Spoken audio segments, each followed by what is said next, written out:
news, everyone. Yeah, guys, if you have anything you ever want me to talk about over here on the News Corner, make sure that you are hitting up that Discord, jumping into that Kids News Corner channel, and dropping whatever articles you want me to talk about. Guys, we have so much to talk about. So, if you didn't know, Summer Game Fest happened this weekend, and then there was a bunch of other, I keep on trying to think of what they're called, presentations that happen over this weekend, and we are going to go over just a quick amount. Yeah, the tabs be tabbing. It's a lot of trailers and stuff, but I think Cyclo and myself specifically did try to kind of pick out the ones that we thought were most interesting to see, so that way we're not going over everything. I figured most of the stream will be just going over everything, but trust me when I tell you, I posted it in the Discord. It took me about 2.5 hours, if not more, to go through every single trailer for every game that was announced. I tried to make sure I was very thorough about this, so that way I'm not wasting your guys' time. But so I figure what we'll try and do is we'll try and do each presentation that was talked about, just go over all the games that were announced, and then I'll show you some trailers that myself or Cyclo found and decided were pretty worth looking at. And if I see anything in here that I do want to kind of make a note of, I will let you guys know. All right, let's go ahead and get into some of these games and stuff that happened. So first thing that they showed off was Lego Horizon Adventure, which is coming to PlayStation 5, which looks like it's like a Lego Horizon game. I know that's very like exactly what it is, but it is like not retelling one of the Horizon games. It is just a Horizon game in Lego. It looks weird. They also talked about a Harry Potter Quidditch game, a game called No More Room in Hell, which has early access coming this Halloween. They talked about Star Wars Outlaws. They gave a little teaser trailer, which there was a gameplay trailer, which we will talk about happened over the Ubisoft stuff. Sid Meier's Civilization 7 is coming to consoles in 2025. Dragon Ball Sparking Zero has a release date set for October. Batman Arkham Shadows, which is the VR Batman game. They showed a little trailer off. It just kind of didn't really do anything. It's a little bit of a story trailer, so still not much known about that. What's wrong with the Horizon game? There's nothing wrong with it. It's just weird. It seemed like a strange game. Like why make a Lego version of that game? I don't know. It seemed like a weird one. I thought it was going to be like the whole first game in Lego, but no, it's like its own game. It seems like it could be fun though. Sounds joyous. Street Fighter 6 is getting Fatal Fury crossover. Blumhouse Games unveils Chrysal Theater of Idols, Fear for the Spotlight, and more. So Blumhouse came out and announced that they're going to go ahead. Oh, we crunchy down here at 180p, bro. Why are you at 180p? Come on, man.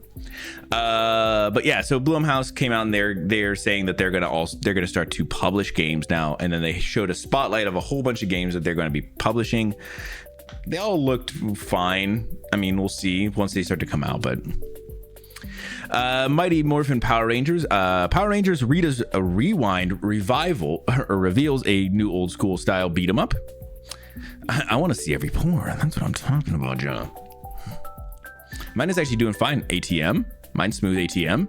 Okay, guys, everybody's smooth at ATM. ATM. I'm glad to hear that. But yeah, this was a Power Rangers game I told Vash real quick about. But yeah, it's an old school kind of beat 'em up looking game. It looks pretty okay. I wish they would have.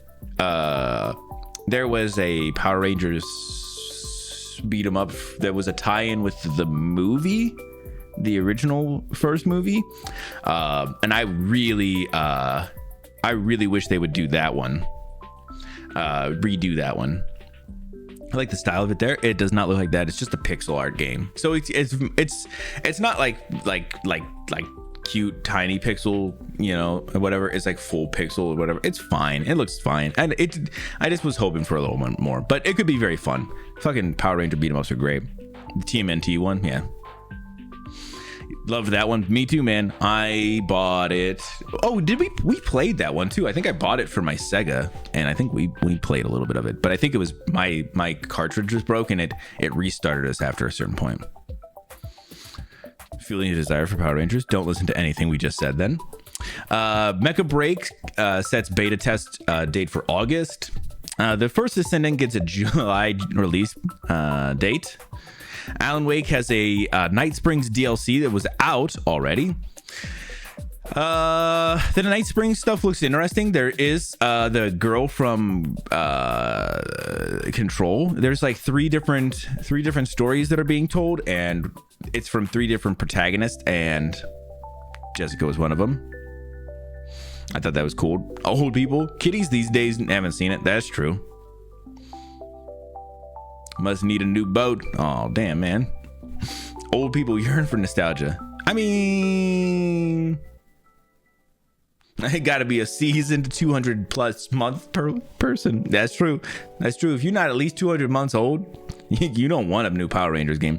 Listen, I don't even want a new Power Rangers game. Like, every time I see that kind of stuff, I'm always like, if it's not, just do a remake or a re-release of that one I was talking about, and then I'm good.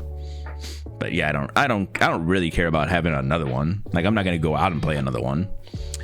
Skate gameplay reveal consoles. Skate gameplay reveals console play tests are on the way.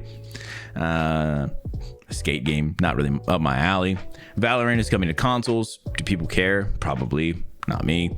Among Us animated series. They show a clip. And Outer Sloth also revealed that it is going to be lending a hand to indie developers. So, Dune Awakening story trailer sets the stage for Paul Atreides. That looked pretty interesting. Kingdom Come Deliverance 2 trailer shows off gameplay ahead of 2024 launch. Slitterhead gameplay trailer reveals November release date. Slitterhead is from the same guy who did Silent Hill. To me, it didn't really look all that interesting, but I think that there is definitely some interest there. I think Dune Awakening is an alternate future. It looks good though. I think Jackie Chad was saying something about Slitterhead. Looking really interested into him. Delta Force Hawk Ops trailer promises global PC alpha test in July. They also showed off some things about you're gonna be able to play some Black Hawk Down missions. I think that's what it was.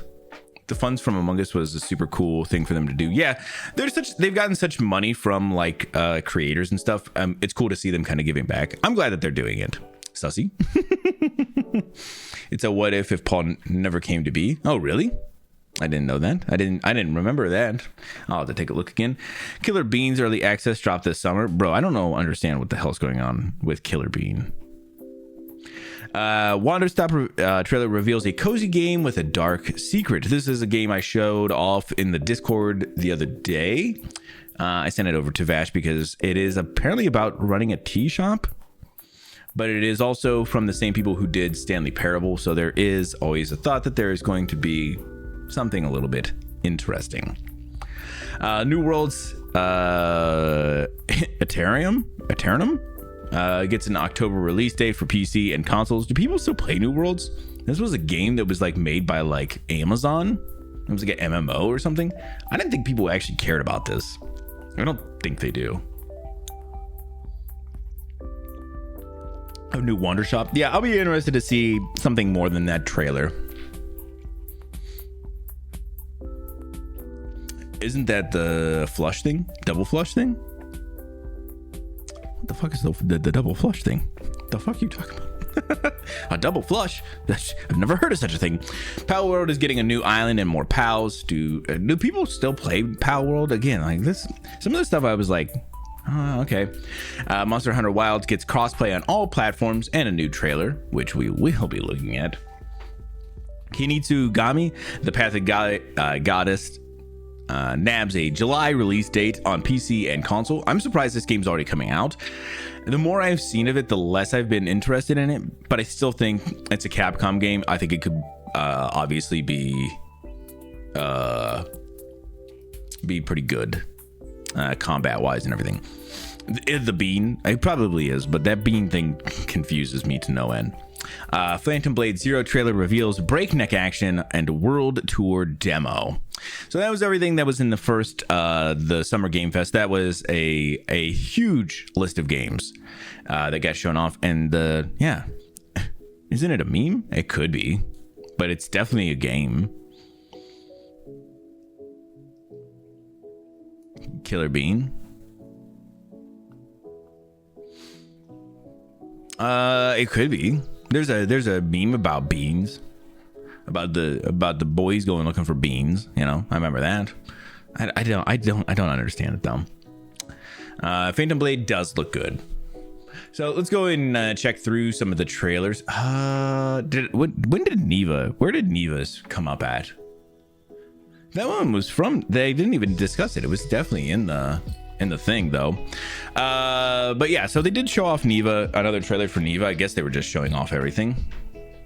Oh god, what the fuck is this, man? Come on.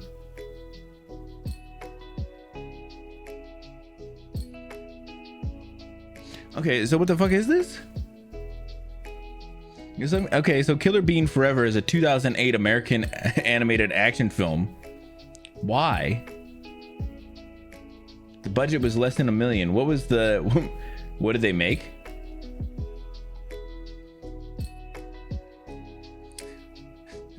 Hey, it's so bad it's good flick.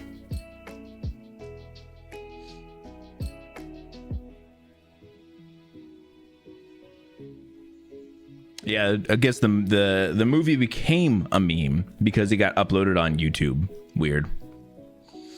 Keep reading. I'm this is a lot to fucking read, man. I don't think I'm gonna read all this. I don't think I care that much. And 2020, an animated series that continued the story of the film was announced and premiered on September 6, 2020, but was canceled in August 2021. In the same month, a game titled Killer Bean was announced, which continues the film's story. The movie has obtained a cult following since 2018. Gross.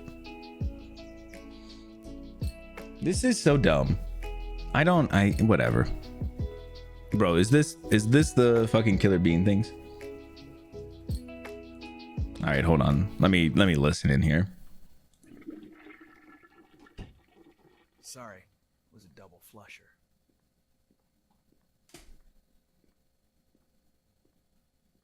But you only flushed once.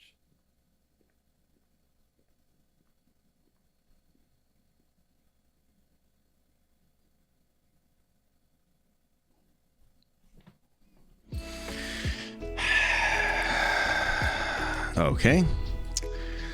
Things are so weird. How is the internet this weird?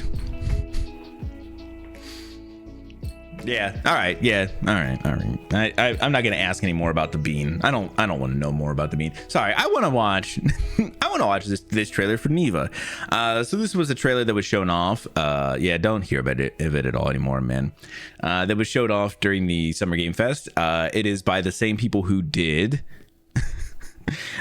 Grease. This is their new game that is coming out this year. Let's go ahead and take a look.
All right, sorry. I was trying to make sure it doesn't go to something else there. Yeah, god damn it. I just don't understand how their games look so good. Yeah, so this is their new game coming this year. I am so pumped for it.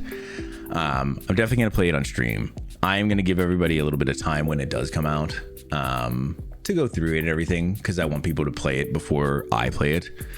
But it looks so good.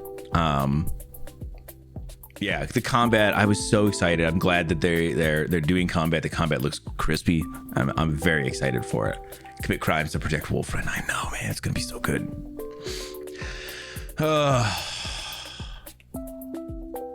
Lose Wolfriend. I don't want you to say anything else like that. Princess Mononoke? Neva? What the fuck are you talking about? So yeah, very, very cool. I'm excited about this one. And then they also did a trailer reveal for Deer and Boy, which I don't remember this one too much. Cyclo dropped this one as well, and I don't remember specifically what it was, so I'm kind of excited to go back through this one. So yeah, let's go ahead and take a look at this one.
Wow. Yeah, okay. I'm sorry that I missed this one. It definitely looks great. Nice grab there, Cyclo. Yeah, this will be another one. Give me good vibes. But man, that big fucking boar was fucking creepy. Port Rontel over here. Princess Mononoke. Yeah, I know Princess Mononoke. I know of Princess Mononoke. I just didn't know what it was about. Okay, cool. Inspired games. All right. This looks very cool. Yeah, it looks great. I only saw, I guess I only saw bits and pieces of this one, but this looks really, really cool. I like the traveling and the art style of this one. Very, very good. Very cool. I'm excited for some of these games. I need to make sure I'm actually gonna have to come when I come back through this, mark some of these on my wish lists and things like that. So, your favorite movie from Ghibli is Honesty? Okay, I need to go through and watch some more Ghibli films actually. Next up is obviously one we need to talk about, which is Monster Hunter Wild. Again, so we kind of talked about it a little bit when I was going over everything, but they did announce that it is going to be fully crossplay, and everything is releasing all at the same time as well. So PC, Xbox X and S, and PS5. I believe those are the only ones right now. So I am super excited because this means that we all get to play together no matter what we're playing on. It's going to be a really, really good time. Try to catch them in theaters. They always play them in theaters. Yeah, we definitely should, man. Yeah. Damn, that would be great. So they also showed off a trailer, and then I have a little bit of a follow-up after this, but let's take a look at this trailer.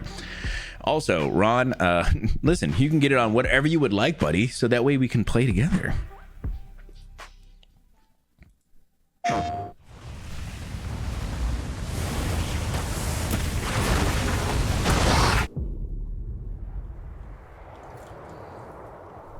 Over there!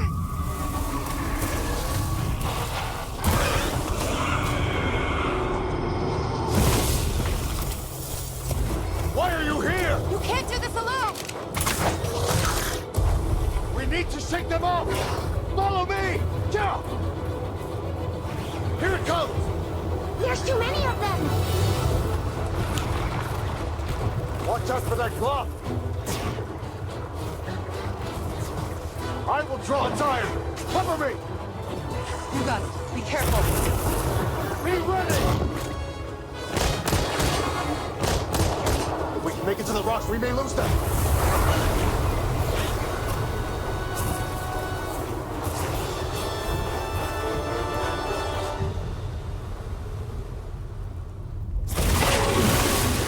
As I feared, it picked up our scent. I'll handle it. You find someplace safe. Thank you.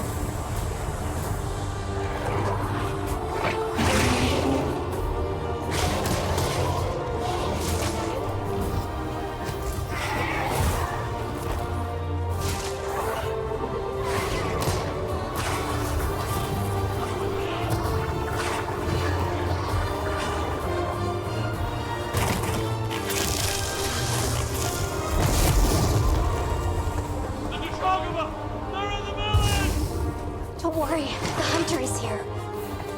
Just watch. You'll see what hunting is all about.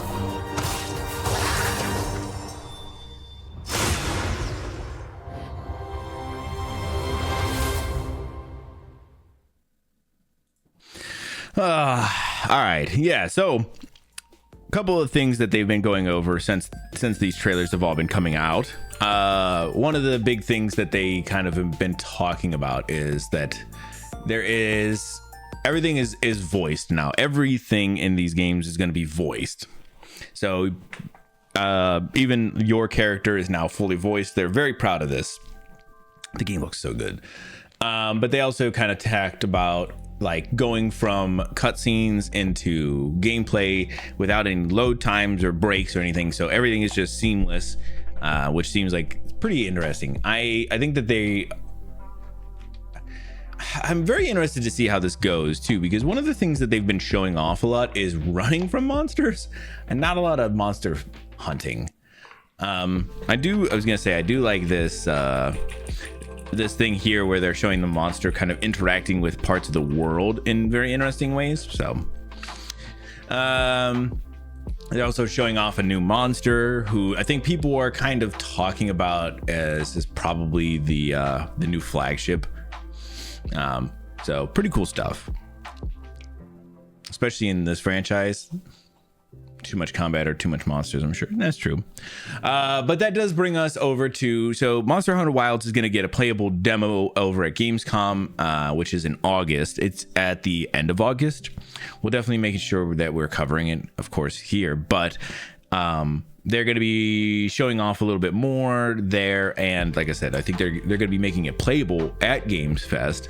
But the hope is that we should be getting a demo at some point hopefully around that time, or maybe a little after.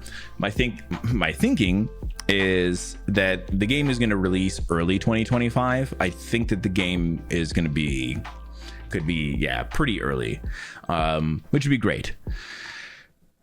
Which could mean that, an August demo could give us a couple of months before release, or it could even be a little bit of like later, could be September or something when we get the actual demo. But yeah, I am super excited. Busy gaming month. Is there a lot of games coming out in August? Yeah, so they got to announce that the game was coming out for everything all at the same time. Like I said, crossplay, all those kind of great things. And then, there was also, I saw that Monster Hunter was talking about, or Capcom, whoever, whatever, was talking about that they showed off some, or they let people play a little bit of Monster Hunter behind closed doors, some press. And so my Twitch is being so choppy that I'm behind, so we'll just enjoy the news from back here. I'm so sorry to hear that, Jenna. But they were saying, so some press got to see it from behind closed doors, so there is going to be some impressions that come out this week. I'm definitely going to be reading up on that. I'm excited to hear about how it goes. Is anybody else still having some issues with Twitch being choppy?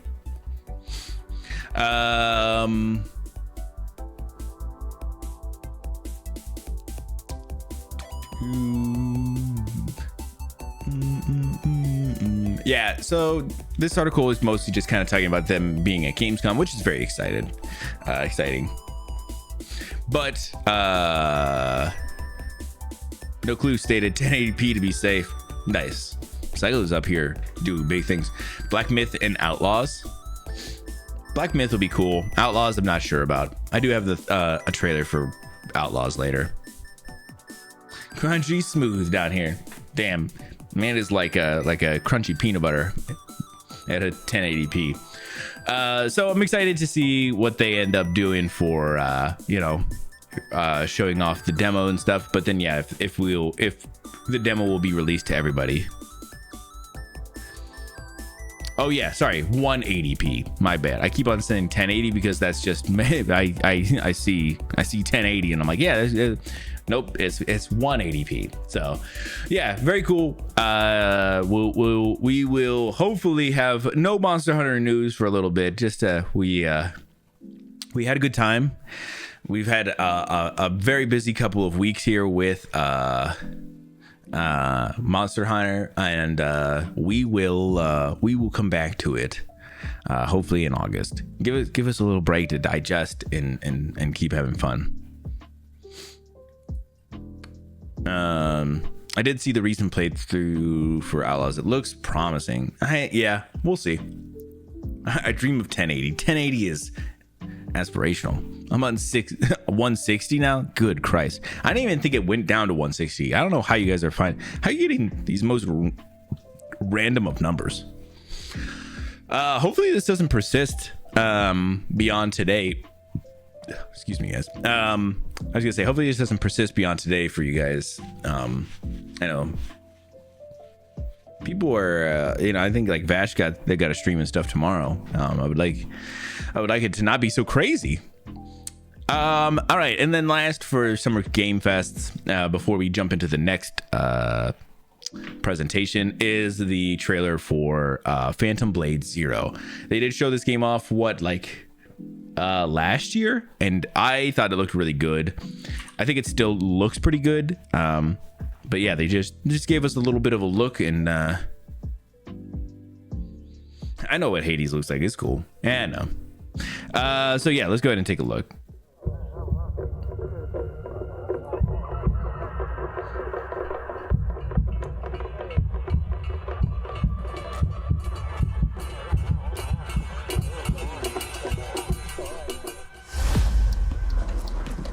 How many days do I have left?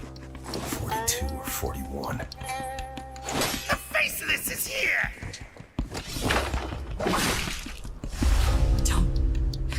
Don't go up there. Turn back before it's too late.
It do be looking good though. It do be looking good.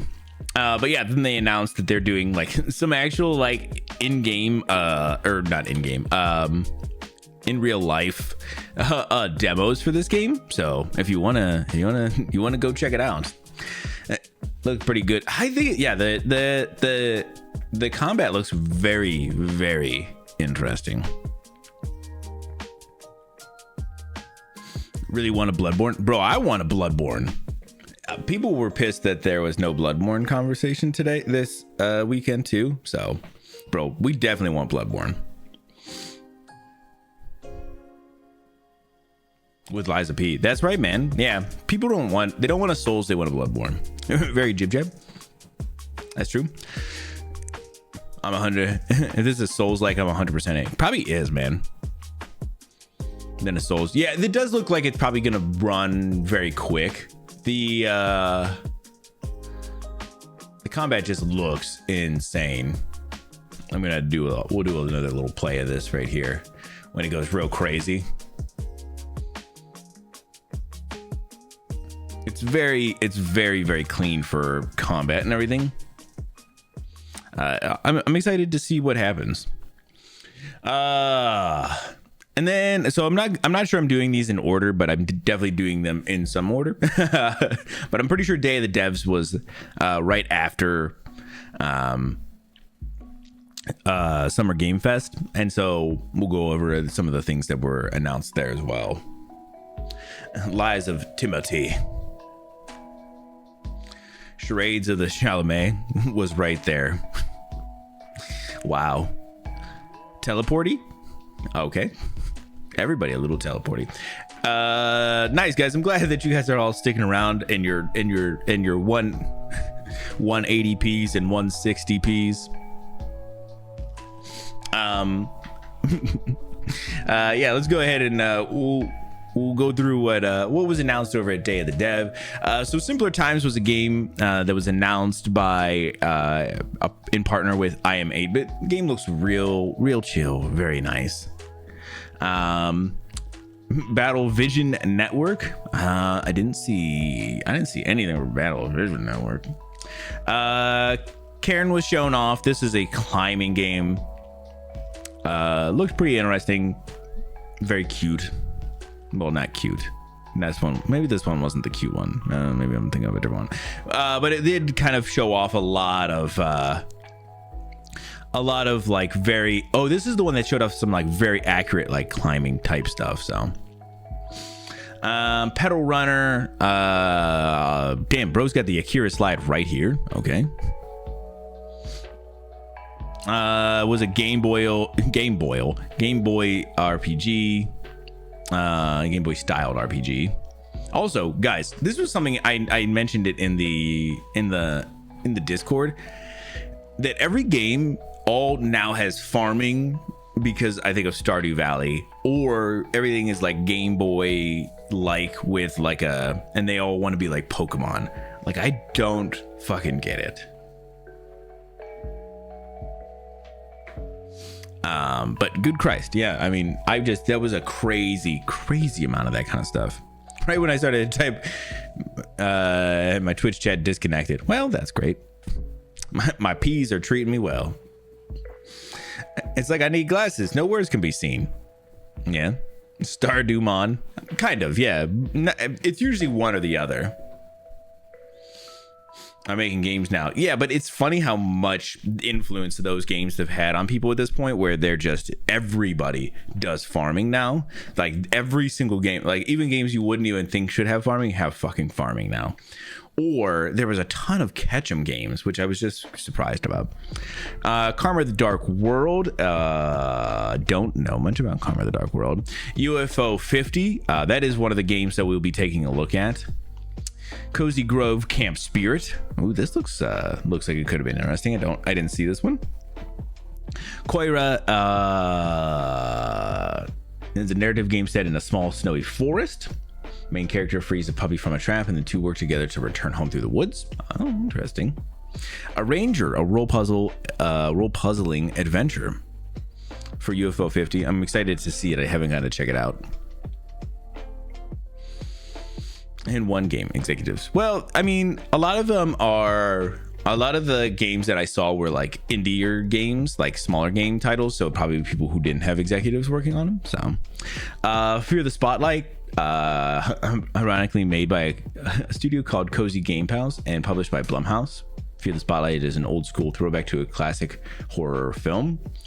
Screenbound. Oh, Screenbound was the one I think that has the Game Boy device in front of your face. And so you're playing in 2D and in 3D at the same time. Zoochosis, or however you say this, is like a weird horror game about running a zoo with a bunch of parasites that turn them into monsters and stuff. That shit is weird. Tom the Post Girl. Firmly creepy cute. Okay. Psychroma, developed by Rocket Adrift. Psychroma is a cyberpunk horror game with a lot to say about identity and the horror of having yours stripped away. Okay. Take cat petting, for example. You see it in many games now, bro. That's not a whole genre of game, though. Petting cats is just a good time, bro. Building relationships, another one we will take a look at. A little to the left, if you haven't played this cozy game about organizing things neatly, a little to the left is already out and already robust with DLC. Today we got an announcement of additional DLC called Seeing Stars, which adds 33 new levels. Okay. Hello again. It's Groundhog Day, but nice. Okay. What a game. Bussin' with DLC. Bussin'. While Waiting is based on yet another goofy yet delightful promise. What if there's a game that was just about waiting for stuff to happen? Weird.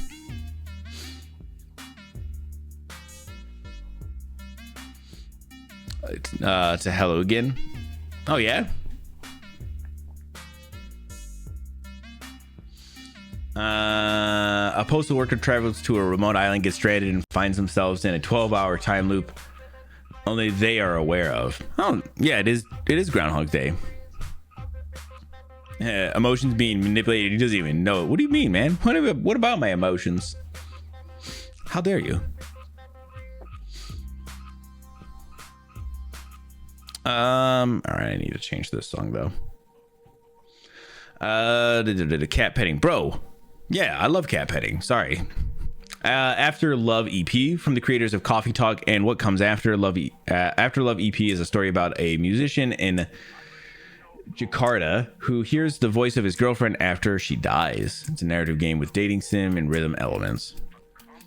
Phoenix Spring. It's a modern point-and-click adventure about a reporter searching for her brother. Oh, okay. They had you at cat petting. Sometimes, man. I'm just saying, I don't mind if it's in a game. I don't look for games that are there.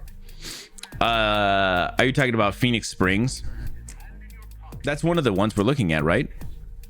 And Tides of Tomorrow. Tides of Tomorrow didn't spend much time explaining stuff, but what I saw was enough to make me curious. Asynchronous multiplayer game developed by Road 96 developer, where multiple people play through the same story, can impact one another and influence events. Interesting. Okay, cool. Yeah, let's take a look at some trailers from these then. I wasn't sure. We definitely have some things to go over. So this first one is for UFO 50. So let's go ahead and let's take a look at this one. Hi, I'm Derek. I'm John, and we're part of the team of indie developers working on UFO 50. I do love that they get to show 50 games. You heard that some of the correctly. devs. That's 50 brand new games.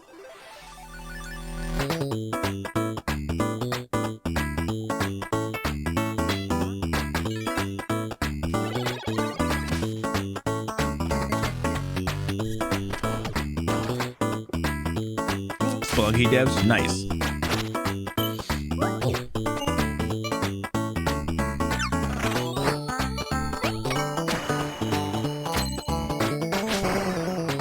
First and foremost, these are not mini games. Some of the games are smaller, like arcade-style games.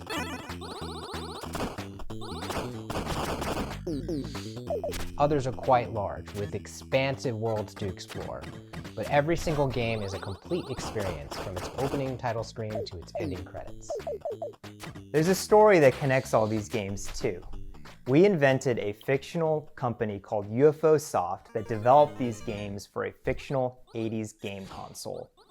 This company's history spans from 1982 to 1990, and the games get more technically advanced as the years go on. And as you explore the timeline, This is crazy. you'll find that some games have sequels or recurring characters. This is insane. We also thought about the limitations of the hardware. We devised a strict 32 color palette as well as audio restrictions to make you feel like you're in the world of UFO 50, no matter which game you're playing. This is insane. But one area where we didn't limit ourselves is in the game's designs. We were happy to build on modern game design and genres, and we strived to make sure that each game felt like a unique experience. Our goal isn't just to remind you of a bygone era, it's also to provide 50 fresh experiences. We like to think that UFO Soft was a company that was ahead of its time. All of the games are unlocked from the start, so you can explore the collection in your own way.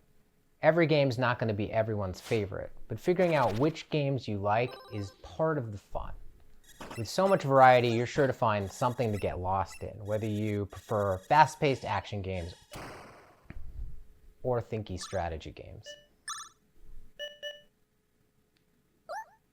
This And is we all have fond so memories of going to a friend's crazy. house and browsing their game library for something to play together.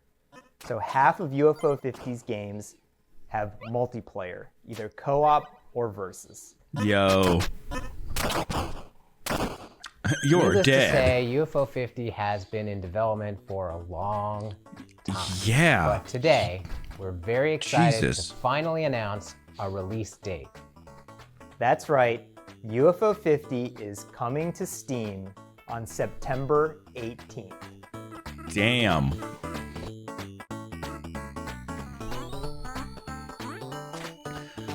The amount of work that would have had to gone into this is insane. Please find our Steam page and wishlist the game so that you can be notified when it comes out. Yeah, I think I just might. Holy crap, that is such a cool idea.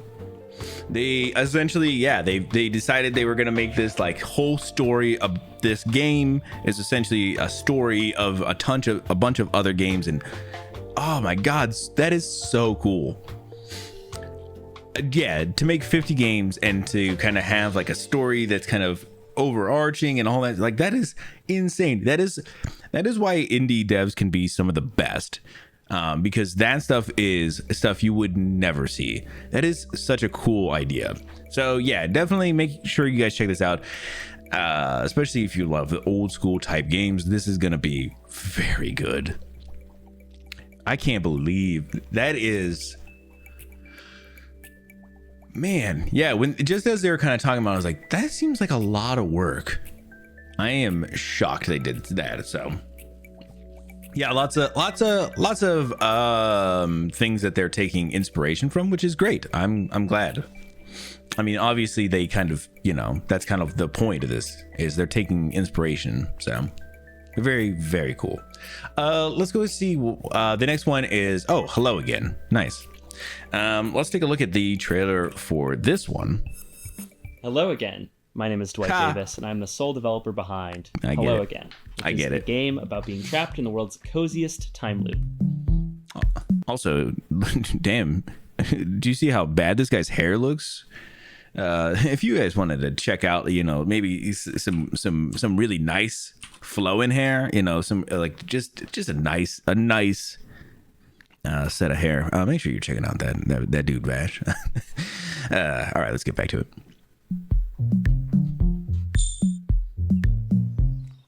In Hello Again, you play as a diligent postal worker who is assigned the task of delivering a package to a remote island.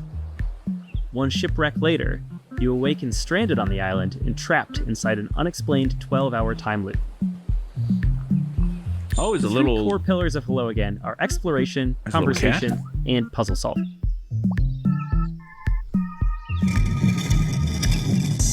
This is a dense game with lots of strange locations and phenomena, so a lot of your experience will consist of walking around and filling your journal with observations.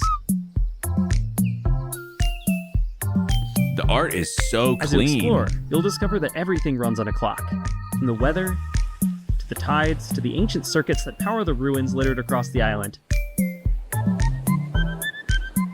As you play, you'll also unearth a forgotten story about the people who populated this island thousands of years ago. Since the islanders have no idea that they're bound to a time loop, you can use your ever-expanding knowledge to help and/or manipulate them so you can reach your goals. I always like this idea. It's a fun one. So, in short, what happens when you mix the gameplay and mechanics of Outer Wilds with the vibes of Animal Crossing and the small town feel of Groundhog Day? The answer is Hello Again, coming in 2025. I mean, kind of, my dude. I mean, listen, my thought was immediately,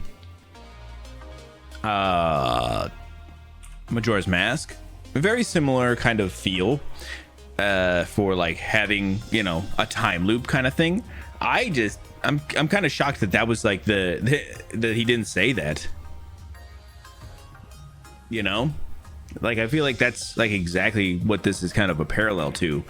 Outside of like the temples and stuff like that, but like the town stuff that you do is so cool because of that kind of thing. And you have a little notebook that you're writing all this information down. Like, I mean, it's in the little bomber notebook or whatever, and you're kind of making that notes. Like, that stuff is so cool. And the way that you get to impact different things, and then when you time loop back, you can kind of change different things for different people, and you have to gather all that information, you know, over maybe a couple of different time loops to get everything together. Like, I love that. That stuff is so cool.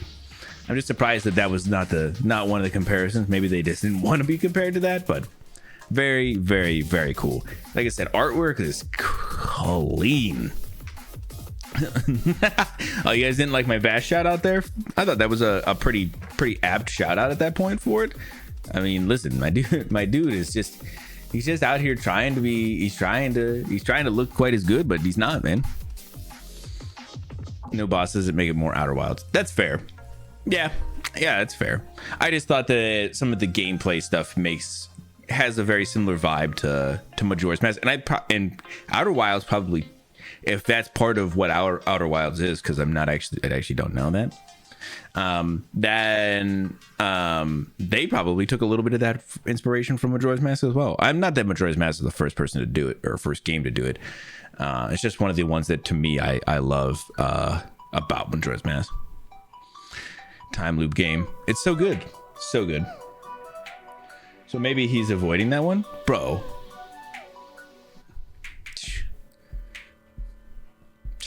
Maybe. Yeah, I don't know. This one was one I was excited for. It's called Building Relationships. Let's go ahead and take a look at the trailer for this one. สวัสดีครับชื่อธนัท ปุษยางกูลครับจากกรุงเทพมหานคร and I'm here to show you probably the most stupid game you'll see all day today.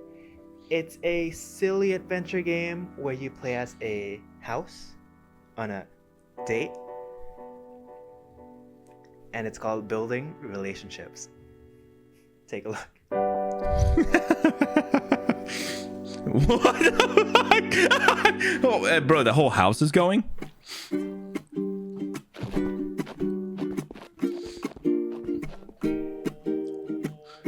Bro, what the hell? You'll find yourself as a new arrival on the island. You'll be exploring the area, moving around just like a real house. Just like a real house? Oh my god, no.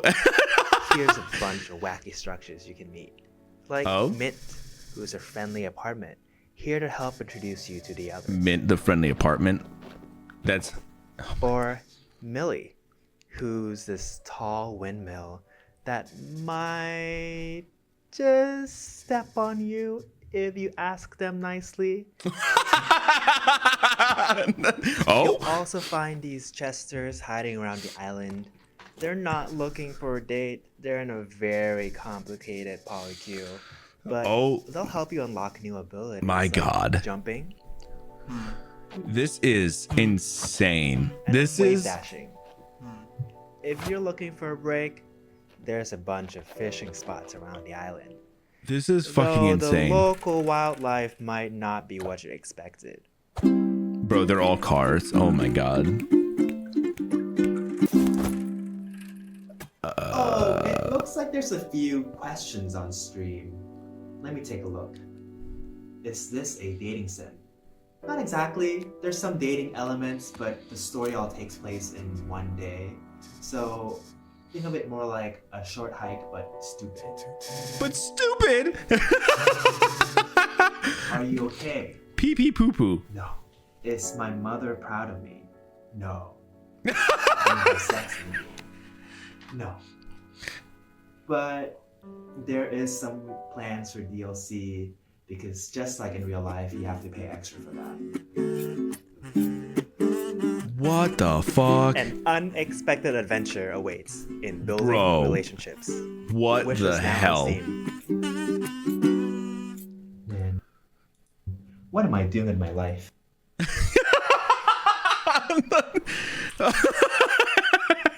Oh, bro, I am so fucking sold.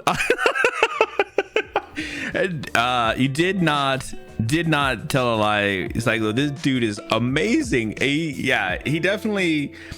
They knew that the idea is so dumb, but is good enough. They fucking know it enough that they were like, yeah, let's just do it. Let's just do it. And it comes through in the perfect way. Oh my god, Real House Animations, bro, it's so good. It's so good. Yeah, like I said, after stream, I'm gonna go through and wish list a ton of the games that I'm talking about today.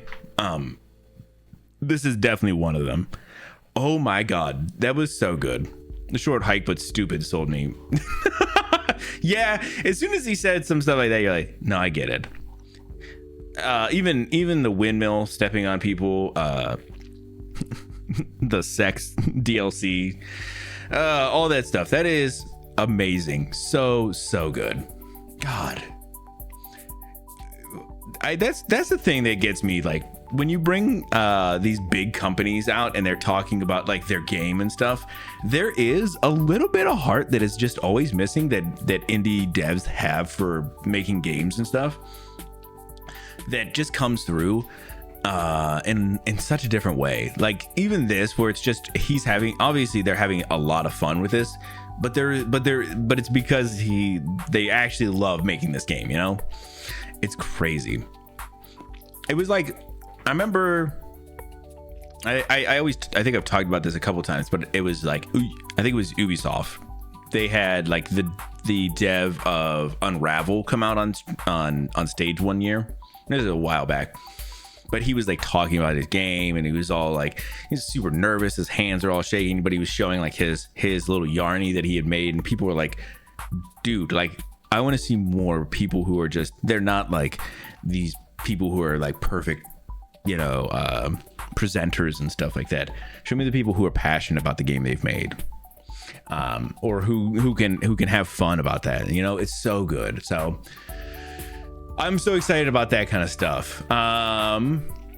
No, let's do this other one first real quick. Phoenix Springs, because this other one was from the women-led games, which I didn't see much stuff about, and I'm kind of sad, but I didn't know where to slot it, so I slotted it with the indie stuff.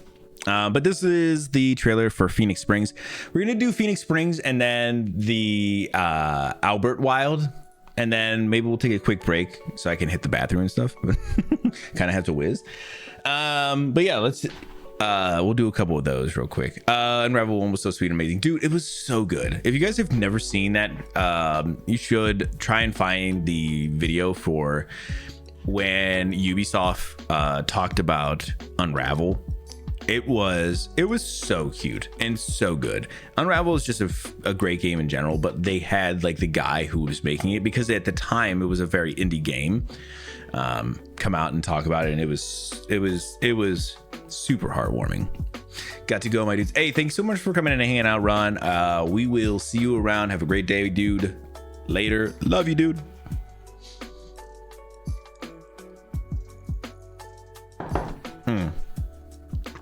Click me. Building relationships. Oh, nice, dude. On my OBS chat, it's still showing as loading. Damn. Yeah, there really is some Twitch shit fucking up today. Damn, I'm so sorry, guys. Yeah, let's go ahead and take a look at this trailer for Phoenix Spring. I'm excited to see what this is all about. Here is what I learned during my years as a reporter. Oh yeah, I see. Not every door opens with a key. You can be creative when you connect the dots. Oh. Listen to what people say. This is the point and click one. Write down how they say it. And above all, never forget that even the right leads.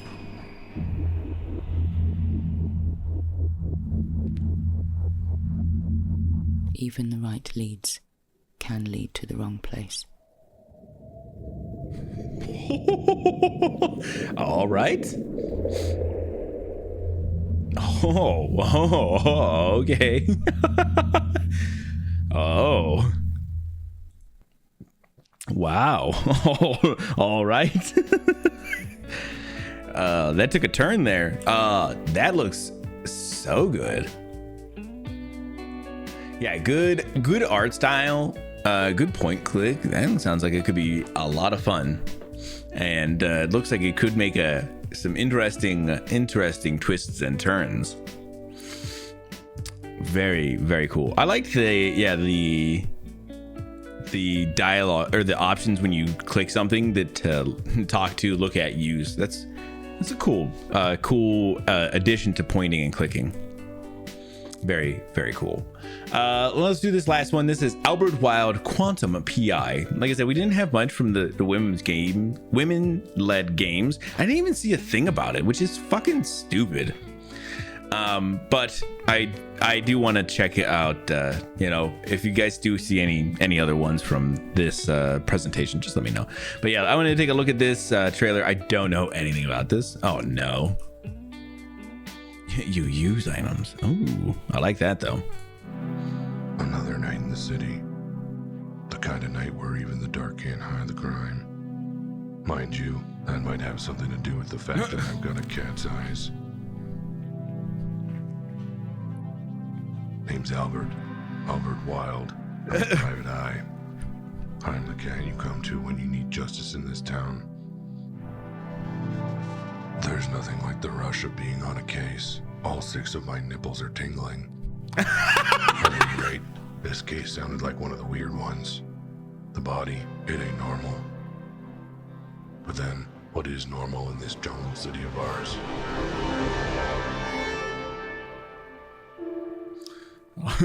All 6 of my nipples. Oh my god, what the fuck?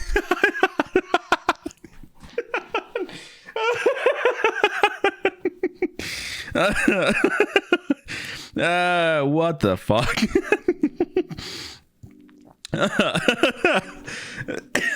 Jesus Christ, man. When internet kids grow up and make games, bro. So true, though.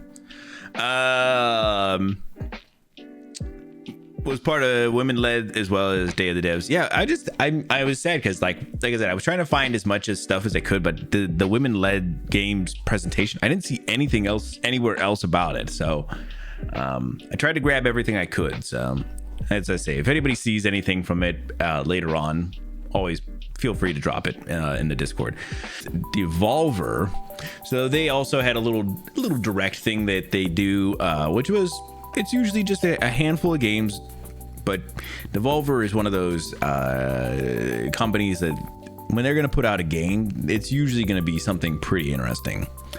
10 Tenjutsu, the first of 2 brand new games announced during the event. Tenjutsu comes from Dead Cell designer Sebastian Bernard. It's a rogue jutsu game set in a crumbling city where you play as a renegade Yakuza taking down her former colleagues. Possessors. In Devolver's second game announcement of the evening, we took a look at Possessors. Art style looks familiar. Yep, it's from Hyperlight Drifter and Solar Ash developer Heart Machine. It's a side-scroller action game with sci-fi horror elements. The Crush House. I've been obsessed with the Crush House since it was first revealed earlier this year. It's a novel premise for a game. You're a producer on a titular reality TV set at a Malibu mansion. Every week you select a 4-person cast from 12 total actors and let them loose in the Crush House. Angerfoot. Free Lives developer of Broforce, Gorn, and Terra Nil. They were also a Devolver Direct with their upcoming game Angerfoot. And we went hands-on long ago. It's a first-person kicker, apparently.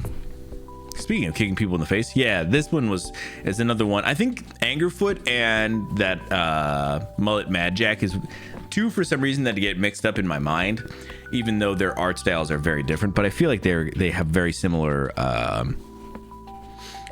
At least with the kicking thing, like that's a very specific thing.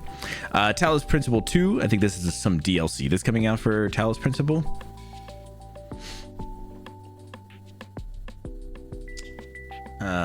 Road to Elysium DLC. Cult of the Lamb is also getting some DLC called The Unholy Alliance. All right, so I wish that there was some better explanations of what these kind of things are, but I guess we're just going to talk about, they're just going to go over like titles and stuff. So the first trailer we're going to go over is for that Tenjutsu game. The beginning of this looks really crazy. I was a little shocked when I saw what the gameplay looks like. But I think it'll be very good nonetheless. So let's go ahead and take a look at Tenjutsu.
Pretty cool. So yeah, it is kind of a roguelike, so you'll get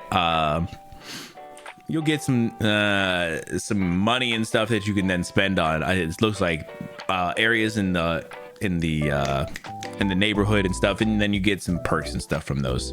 Looks very cool. Yeah, I think it looks great. I was just shocked because they definitely went into like this very insane anime looking beginning, and then it was like a very pixel arty stuff, but it looks good. I think it looks like it could be a lot of fun.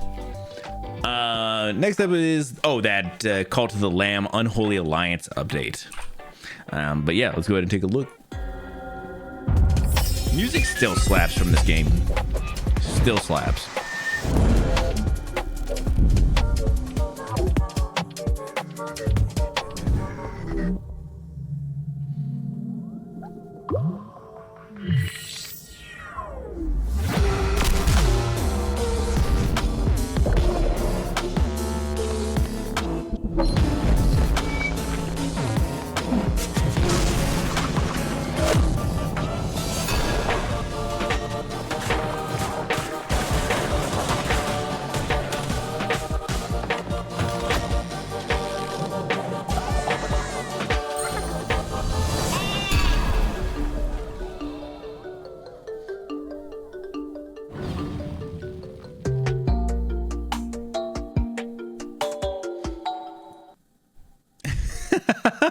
Yeah, so they're gonna do some local co-op stuff coming August 12th. Super cool. But God, like I said, I'm just telling you right now, music is still so good in this. Yeah, that's pretty cool. It's not something I was expecting, but I think it could be very fun. It'll be interesting to see how integrated into the game it is. I haven't gone back since I beat it to do anything else with it, so I don't know if this will be the thing that gets me back to it, but yeah, very cool nonetheless.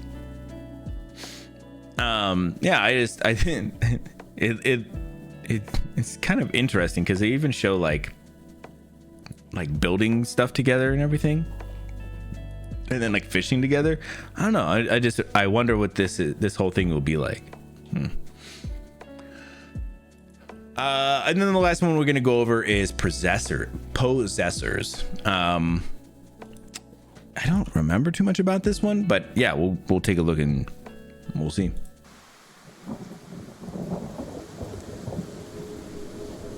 Oh yeah, this looks great.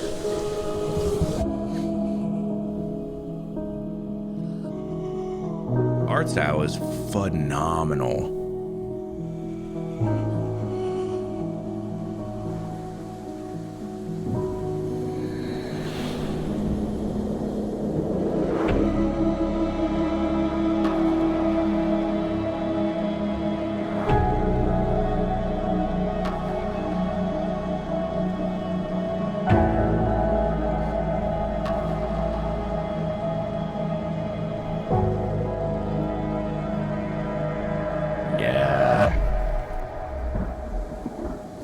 I too love this. I forgot how interested in this I was. But it looks so good. Like I said, art style looks good. Gameplay looks very tight. I am all about that.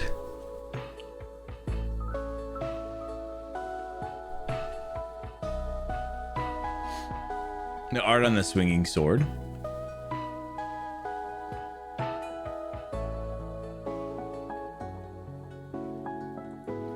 You're talking about this big whoop.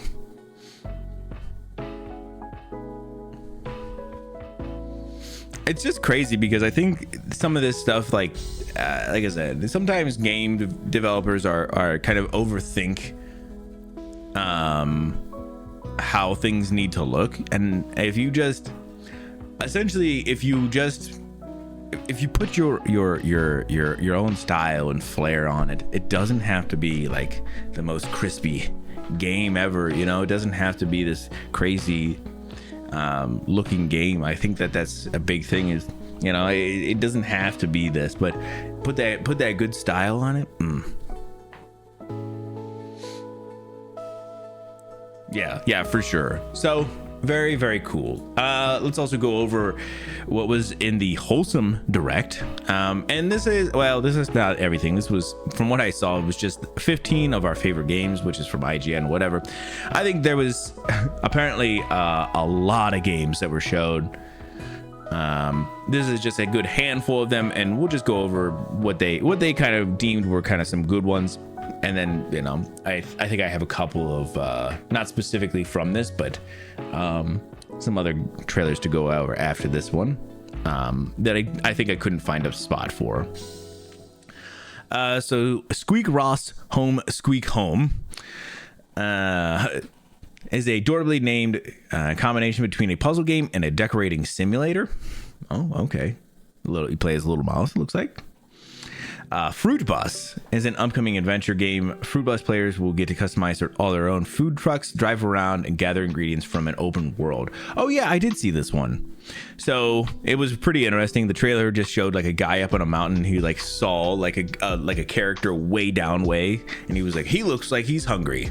He looks like he's hungry for a sandwich or something like that. Then he goes and gets all the ingredients for a sandwich, puts it on his food truck, drives his food truck to this area, like ramping off of shit and everything, opens his food truck, and the guy is like passing by, and he was like, I got you the sandwich, and he's like, great. And then there was like a bunch more people. He's like, I guess we have a bigger crowd. And then you gotta go get other stuff, I guess. I don't know. It looked interesting. Wax Heads. Been hunting for a game that authentically nails the feeling of just really caring about music. Wax Heads has that down to perfectly. Set in the struggling store Repeated Records, players will help quirky customers find their perfect album to take home. Seems like a great benign game. Building relationships, that's one we went over already. Beautiful. Pool. Sitting somewhere between last year's viral Sudoku game, or a Suika game. I don't know why I said Sudoku. Suika game and Game Pigeon's 8-Ball is Pool, a tiny physics puzzler about combining pool balls with faces while saving space for more. Oh, so it's Pool, but Suika. Okay, cool. Little Lands. Everything looks like a toy in Little Lands. An adventure game with detailed, stylish environments that just makes the characters look so small and so cute. So yeah, they're saying a little bit like Animal Crossing, but it also looks very much like the Link's Awakening remake. Might actually be a very similar dev team, but yeah, very similar look. That is Little Lands. Tiny Lands 2. Whoa, Tiny Lands. Bro's got a lot of coffee stuff right there. In this Find the Difference puzzle game, players will find the difference between two photorealistic miniature worlds and tell their own stories. Oh, this is interesting. So it's just very cute. Spot the difference. Pretty cool. Sally. There's a lot to do in Sally, which doubles as the name of the game as well as its subject. A magic ship that's in search of floating islands. Players can cook, take care of animals, work in the machine room, and disembark to gather resources from the floating islands. Cool. Lost and Found Co. is a hidden objects game that takes place in a beautifully hand-drawn world full of personality. Into the Emberlands. An exploration game about bringing light back to a procedurally generated world engulfed in darkness. Tracks of Thought. After the train goes through a mysterious tunnel, every bug on board somehow forgets where they're headed. Through card battles, players can help their fellow bugs resolve conflicts, reach a consensus, and solve the mystery. Cool. I like good card game. This is from the Wholesome Direct. This is just it's a lot of like cute games and stuff. Yeah, I don't remember most of these either. I didn't see most of these actually either, but I did see a couple of them, but just not many. Curiosmos. A solar system seemingly made out of clay is in the player's canvas in Curiosmos, an adorable space adventure game that receives a new trailer during players can chip away at planet surfaces with meteors, dragging debris into black holes, and add gravity to adorably planets with face. What the fuck? That's wild. Rooster is a point-and-click narrative adventure about the animals of the Chinese zodiac. Oh, that's kind of cool. Caravan Sandwich. I saw the trailer for this. I don't know if I even knew what the hell this was. Narrative adventure about a young woman searching the desolate world of Sagalo for her lost sister. Game's exploration, including driving the game's signature yellow caravan through beautifully modeled futuristic environments, riding on zip lines, traversing through a massive storm. Yeah, this one looked interesting somewhat, but yeah. It was about a sandwich. It's not. It's about a sandwich. And then Godlands. Godlands is a game about being a dinosaur and unearthing fossils of other dinosaurs in an open world inspired by the Badlands. Art style is vaguely reminiscent of A Short Hike. Damn, people really like to reference A Short Hike, huh? So yeah, some pretty cool games I think could be in here. If these are your jams, definitely make sure you check in some of those out. But I do have a couple more trailers. Impactful games. They could be, yeah. I have a couple of did I not have future game stuff? No, I guess not. So I had a couple. I'm at a short hug. Yeah. I hear what you're saying. I found out when you said it just now. Inspired by, yeah, that's, I'm okay with that though. I think that is how creativity can be, is you get inspired by something and then you as long as you make it your own, I'm cool. I had a couple of trailers, like I said, of stuff that I just didn't have a spot for, but I wanted to showcase anyway. So this is Eternal Strands. This had to be a Cyclo one. Sorry, I don't remember this one, which makes me think it was a Cyclo one. So let's take a look at Eternal Strands. Oh, this one does look good. Actually, I take it back. No, I do remember this. So after all the legends, this is This it. looks insane. The Enclave.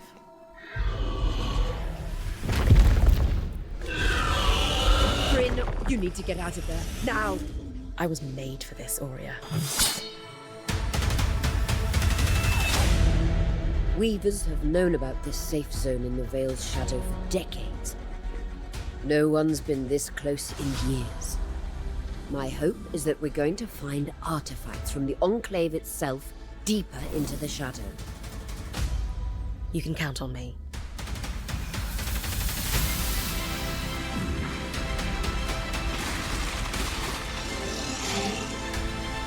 Yeah, I got some Shadow of the Colossus vibes as well.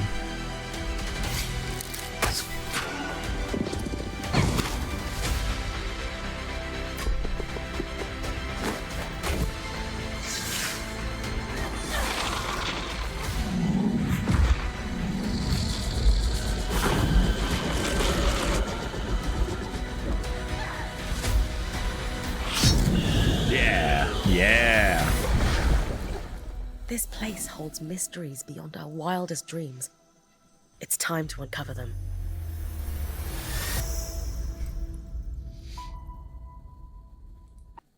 Yeah, I like that. The world is your weapon, of course. It is definitely that mashup between those two things, which is very, very cool. I forgot. Yeah, I remember when I looked at this, I was like, oh yeah, this looks fucking great. But yeah, I was definitely getting Shadow vibes. Just the climbing on the monsters and stuff like that, and then yeah, into the sky with the fucking stabbing and everything. Fucking perfect. Very, very cool. Definitely, like I said, a lot of games I'm gonna have to be putting on my fucking wish list. These next two were from me. This one is NODE or Node. This looks pretty interesting. I'll bring up the trailer and I can kind of talk about it while they're going through it, because this one I remember there not being a lot of talking or anything, but it's very, very cool. There was a larger interview where they made everything in a wild physics engine, and they said the elemental combos are going to be wild. Ooh, that sounds great though. So yeah, let me show you this trailer for Node. Oh, you can't even see. Hold on a second. Actually, let me make this a little smaller for a second here. So down here they have like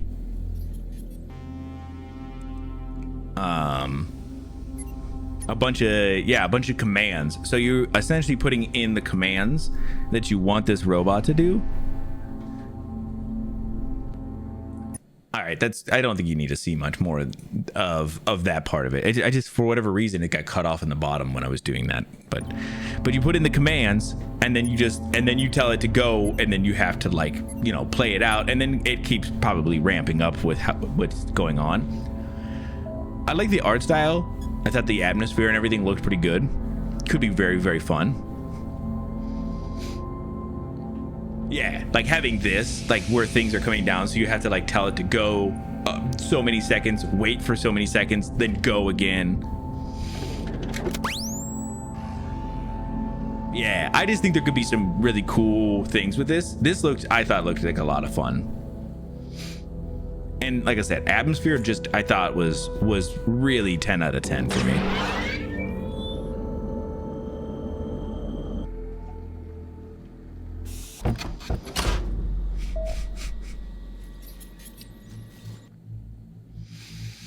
Oh, nice. And there should be a demo this coming out soon too. I thought this looked pretty cool. It could be very a lot of trial and error. I think is one of those kind of games, but very fun. Where you had to like type look at hand, but modernize. Yeah, exactly. And it's like I said, lots of trial and error. I'm thinking you're gonna like have to run it and be like, and it goes, and then it like immediately gets crushed. And like, okay, how long does it need to wait there? Lots of stuff like that. It could be very, very fun. And like I said, just very atmospheric and stuff. So cool. And then the other one is for of course Dread. Instead of pen and paper, you need a stopwatch. You probably need both. So Dredge is getting another DLC and a little bit of another smaller announcement after that. So let's take a look.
Real quick before I'm gonna let the rest of the thing play out, but so a complete edition is coming out on August 15th, which means they are done making DLC, that this is going to be the last of it for, I believe, this game then. Yeah, I'm sorry, I didn't know if there was going to be anything else, but logos and such. So on the 15th, the last DLC, Iron Rig, is going to be coming out. And then, yeah, on that same date, you can also purchase the complete edition, which, like I said, I believe is them kind of signifying that they are going to be, this is it for this game. Whether they make a second one or whatever, or they just decide they want to move on and do something else. Like I said, to me, that's what that seems like. So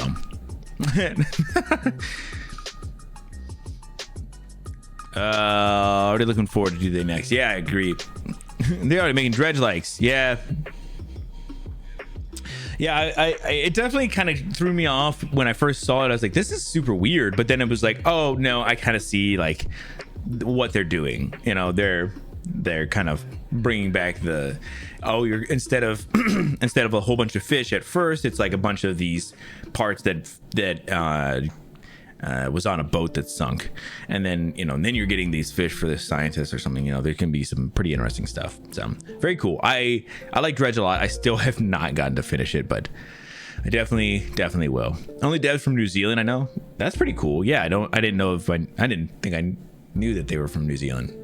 But yeah, I just like I said, I was kind of like, oh damn, that's cool though. This will be their last DLC. Not that you're gonna make DLC forever, but yeah, maybe they'll make a second Dredge or they will do something else. Regardless, I wholeheartedly believe whatever they do, it will be very good. Next up was Xbox. People were pretty stoked after seeing all the stuff Xbox talked about, and I definitely understand they had some good stuff. But yeah, we'll go over everything that was announced. So Call of Duty Black Ops 6 kicks off the showcase with a gameplay trailer. I just still don't give a shit about Call of Duty. So, I mean, if it's your thing, cool. But they showed off, you know, a little bit of a game trailer. They also showed off the new Doom game, Dark Ages, which I have a trailer for. We'll definitely take a look at. Looks fucking weird. State of Decay 3 reappeared with a new trailer. Apparently they uncovered State of Decay 3 back in 2020. Finally re-emerging. Dragon Age the Veilguard trailer revealed a better look at the BioWare's next RPG. Fallout 76 players will soon be able to play as a ghoul in a new update. What is it, Bethesda or whatever? They're really milking the Fallout show. You gonna care? We can bring back Clippy and tell him to tell you to care. We're gonna shut down every dev team until you get. Damn, bro, don't do that. Fucking yeah, sorry. But yeah, so apparently you're gonna be able to play as a ghoul. I'm sorry, Fallout 76 I think is, to me, I think it's still just as dead as it was when it first came out. I know people have said it's gotten a lot better, but it's not. I still don't see the appeal, sorry. the appeal of 76. I played a little bit of it and it did not get me. I didn't understand why it just wasn't that good for a Fallout game. And I know, like I said, I know they've been working on it, but I think they just need to just move on. I know that they won't. I think there's just too much money invested at this point. So Starfield DLC shows off a first look at Shattered Space. I saw the trailer and I was like, this could be really interesting. And then I remembered it was Starfield and I was like, somehow they're going to kill it. It's not going to be in a way that really makes sense or is fun. But it looked like they were trying to lean into some horror type vibes and stuff. So yeah, we'll see. World of Warcraft, The War Within gets a release date trailer. Release date for August 26th. Claire Obscure Expedition 33 trailer reveals a 2025 launch. I did watch the trailer for this and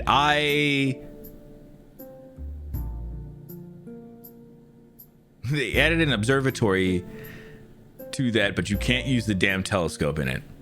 Like, what the fuck? What, in Starfield? No way. That's funny. So I did watch the trailer for this and I almost added it. It seems interesting, but also not really sure. And so it's like a game.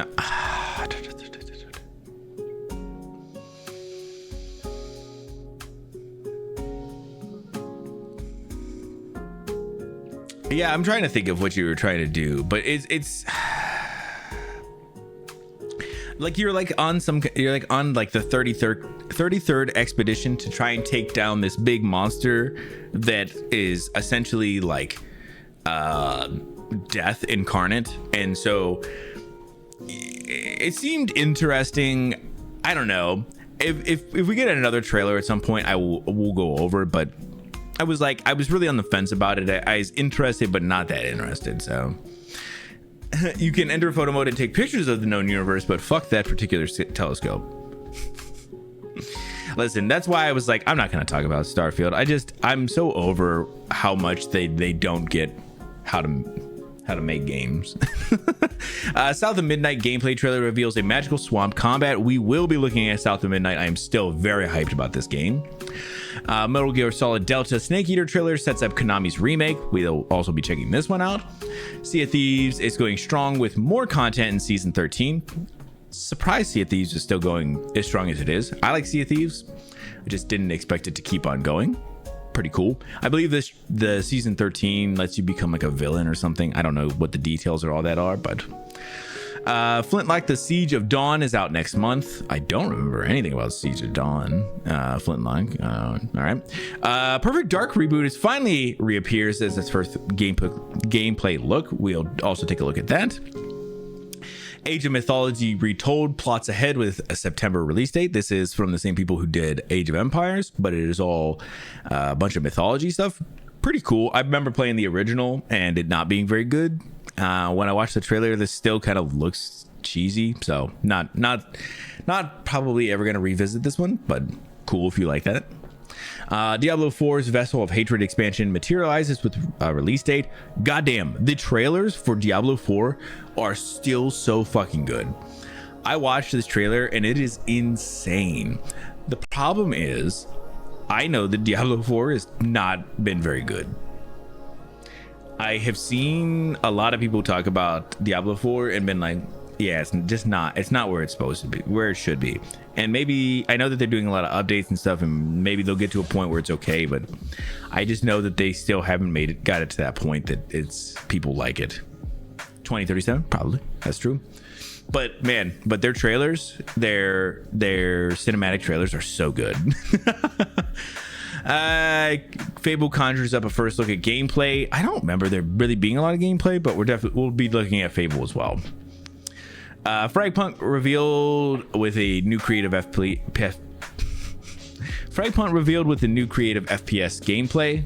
I don't remember shit about Fragpunk. Winterboro is a cozy survival game where you play as a little mouse. Oh, that sounds kind of cute. Mixtape sees music and story take center stage in first trailer. I did drop this one in Discord because it looked very interesting.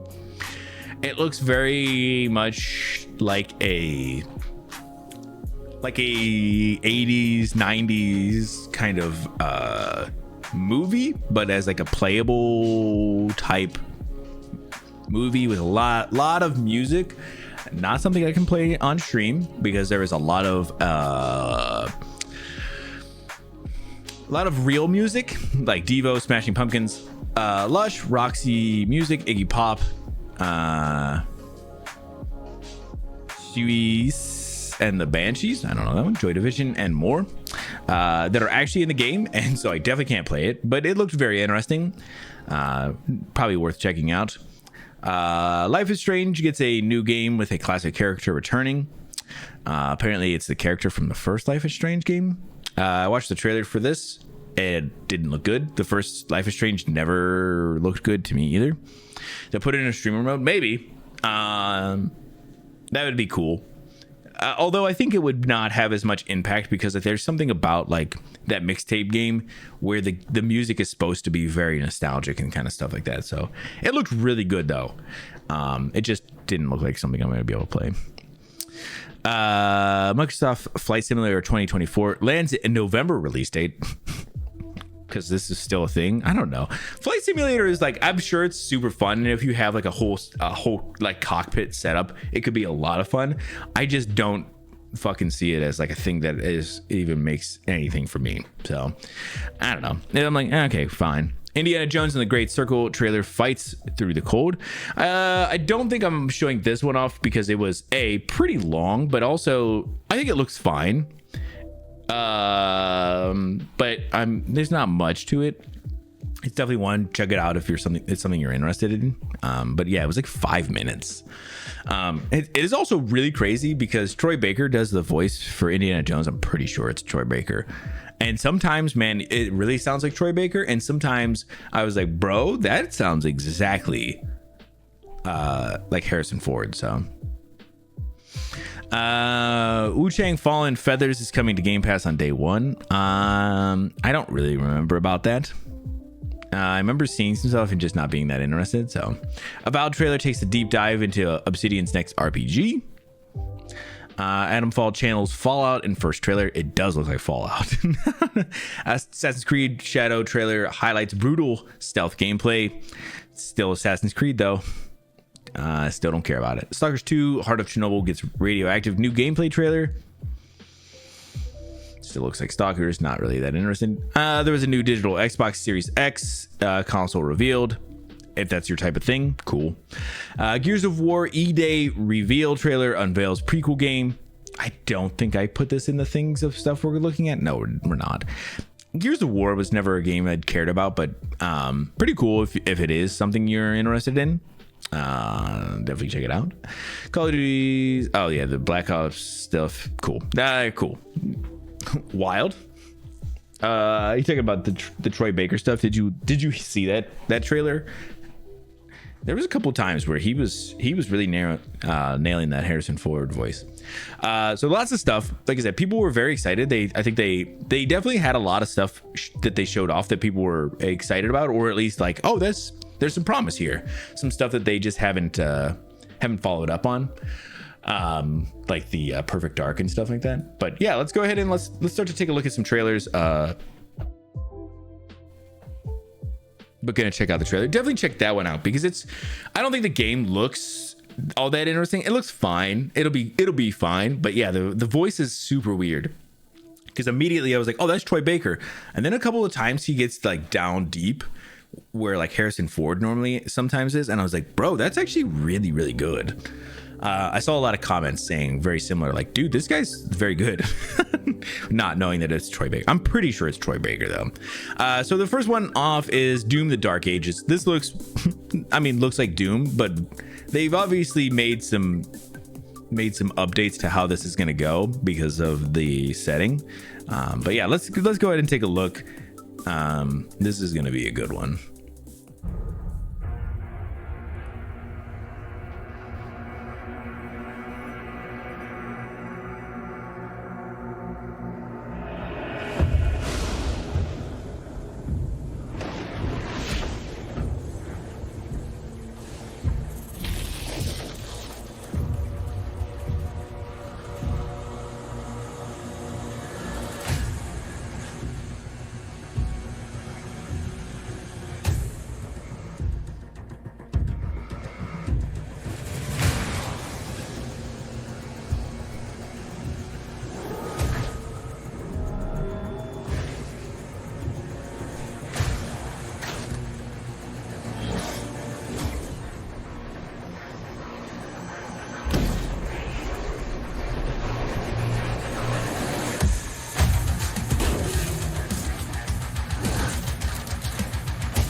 Jesus Christ.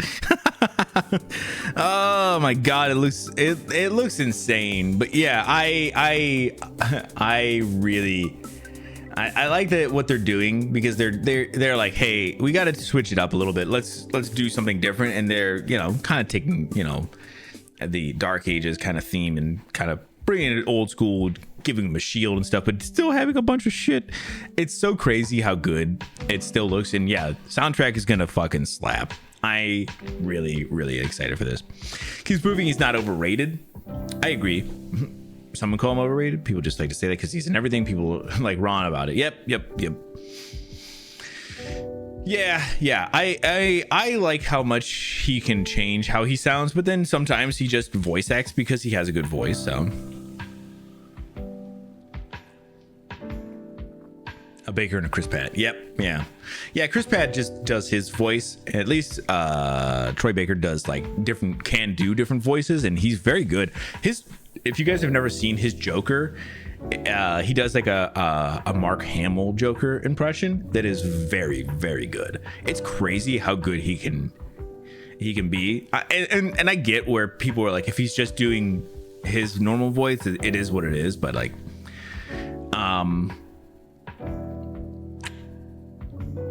between Booker and Joel, I feel like those two voices are very different, and he nails those. And then the Indiana Jones one, I think, has some times where it's very, very good, and the Joker and stuff like that he's very good.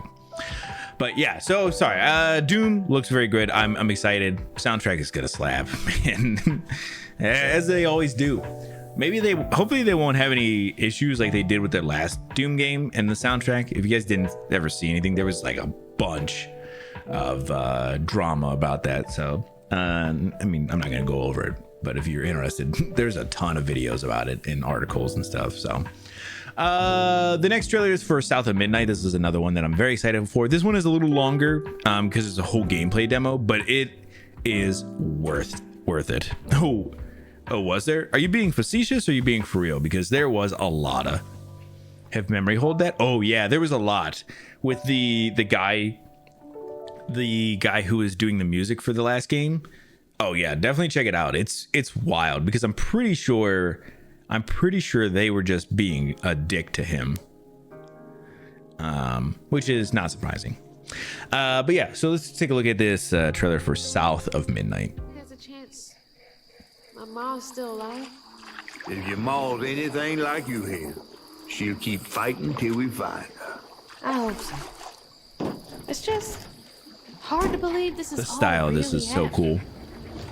You mean to tell me your mama never told you stories about critters and weavers? Oh, you're lucky I come along. What? Shh.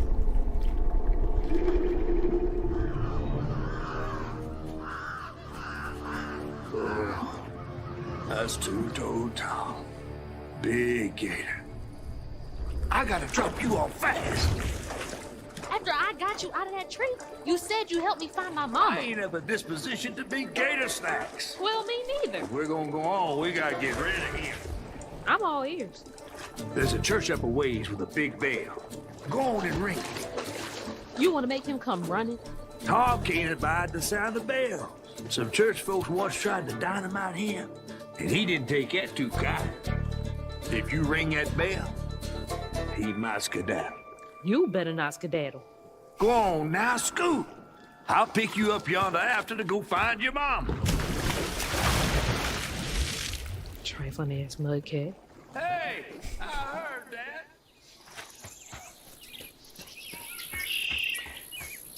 Gotta move quickly now. But yeah, I thought this looks pretty interesting. A lot of people were like, why is the frame rate so bad? And someone in the comments legitimately had to be like, it's like Is the gator? it's an artistic choice, my dude.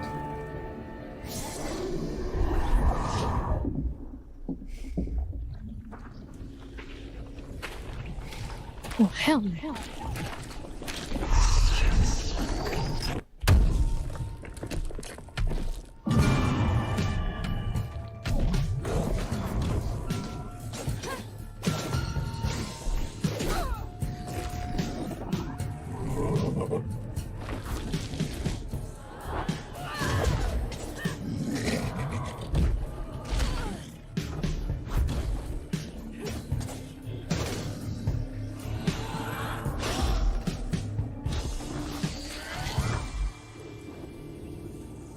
Yeah. All right.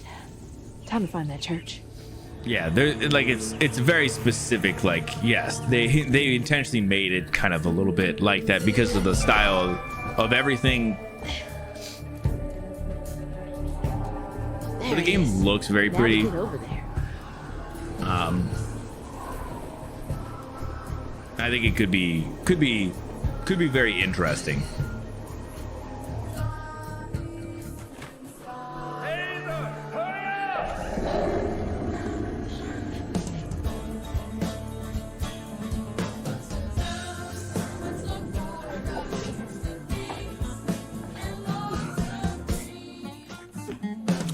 I like the music and everything so far. Setting looks really cool though.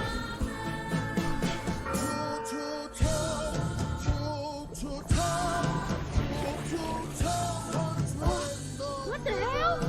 Hurry up! Jump!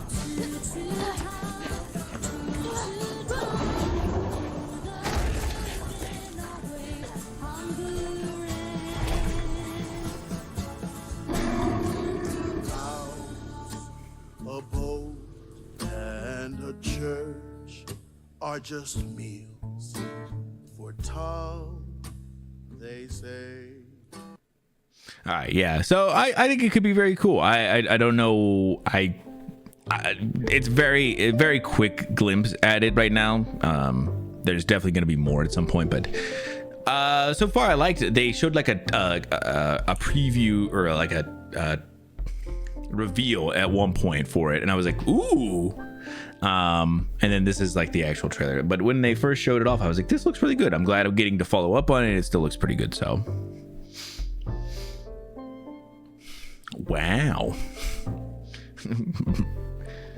Wow. Yeah, pretty cool. Next up, we're gonna go over Metal Gear Solid Delta, which is Snake Eater. They had a little showcase for it. Still looks good. Still looks like Metal Gear Solid. Flying over Pakistan, altitude 30,000 feet. Approaching Soviet airspace.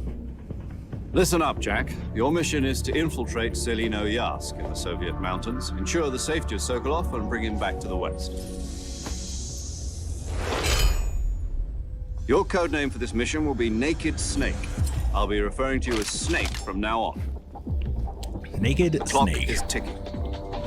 This will be a sneaking mission. You must not be seen by the enemy.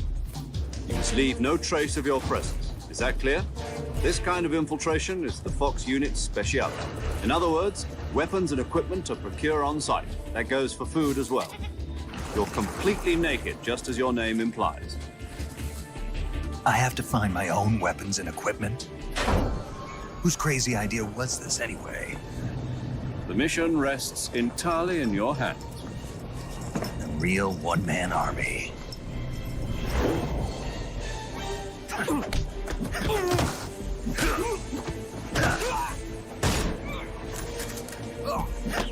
Freeze. Speak.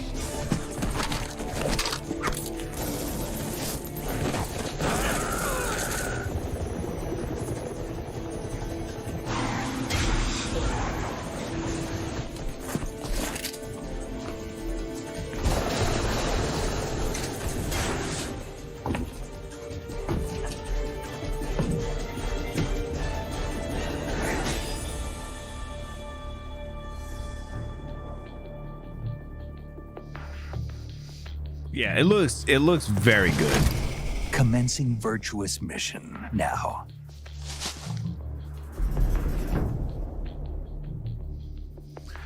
And obviously, all they had to do was just remaking it, kind of putting it with that newer game. Big Boss. I mean, listen. You could say whatever, man. I know of Big Boss. is who supposed to be back here? All it need. But yeah, it looks great. I'm excited to see it. Very cool.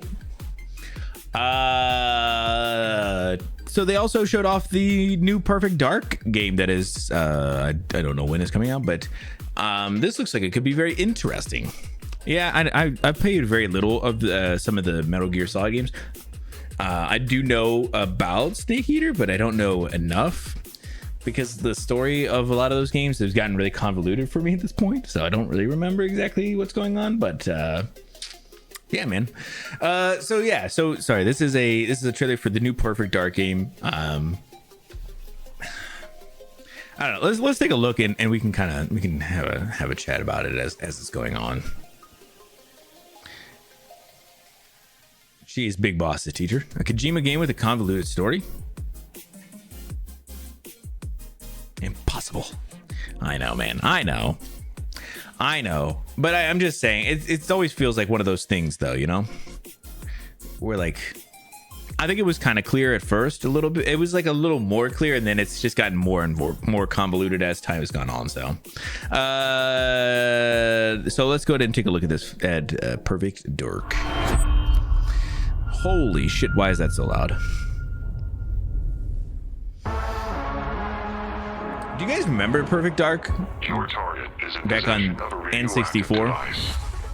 Stop Carrington's attack at all costs. So good. This looks a little bit different. always knew I had an instinct. I could see the world differently. I thought it would be like any other mission.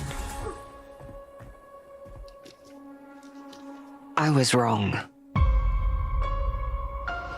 Welcome to Garden City, where it's a pleasant 22 degrees all day, every day. Yeah, I love this aesthetic of this town though. How far to his last known location? Local forces are also tracking his whereabouts. You need to find him before they do. I'll have to improvise.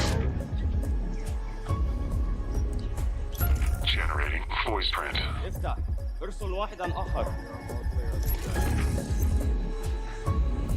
I like that they get like tech like this where you're like getting the voice and then using it to replay it somewhere else. Cool stuff. What readings are you getting? We're getting odd readings from your monitor. Can you confirm? I'm looking at the screen right now. Lots of spy shit. Our intel places Carrington on the 2nd floor. And the life we think we know turns out to be a lie. There's only one way forward. Damn, what is this, Mirror's Edge? Jesus. Find the truth. Scan's clear. I'm going in blind. Carrington! Damn it! Analyze. What am I looking at here? Carrington appears to be targeting a research facility. If he attacks it, the casualties could be astronomical. Agent Stark, it's a pleasure to meet you. I could use someone with your skills.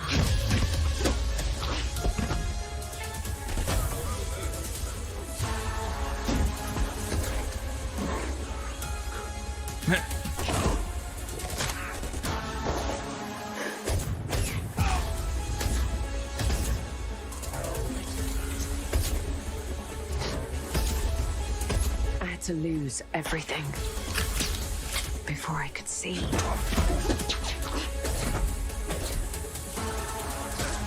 What this world was really hiding.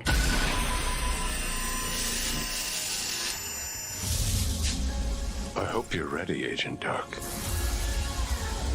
Are you all seeing this? Once you open this door, there's no going back.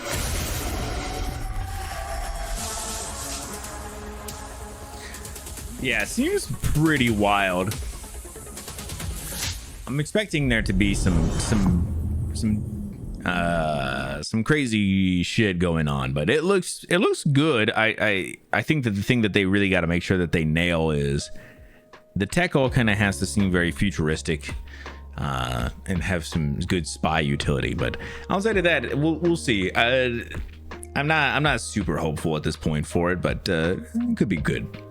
I have not gotten to Fable or Gears of War. I did talk about Gears of War real quick. I'm not going to show it off. It's not. It was the cinematic trailer. It didn't really do anything for me. But yeah, we're going to show Fable actually next. But yeah, that was Perfect Dark. It looks, like I said, could be interesting. I think unfortunately the Perfect Dark on N64 is always going to have a special place for me. Always kind of be the epitome of Perfect Dark, at least to me.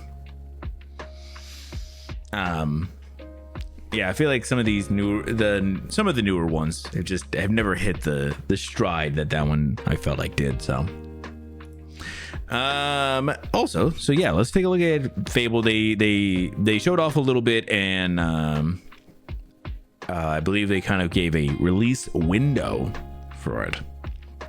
Not what I was expecting to look like. Right.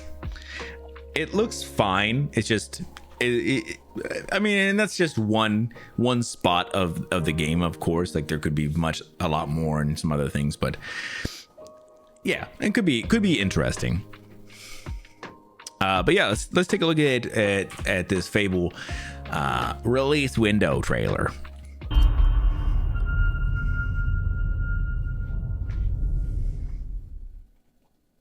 Oh, right, you. So, You want to know all about heroes, do you? Well, you have come to the right place. Because who better to tell you all about them than perhaps the greatest hero of them all? Yeah? There he is, in all his finery. Cheers.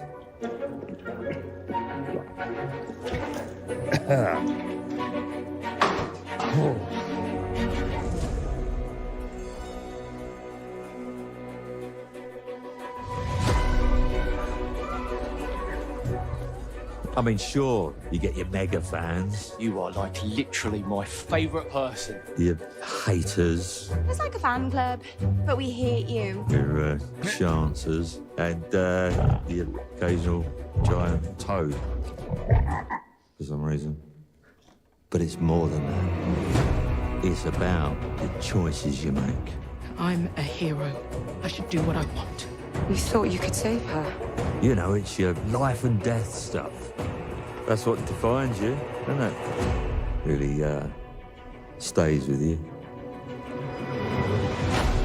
I knew this one hero.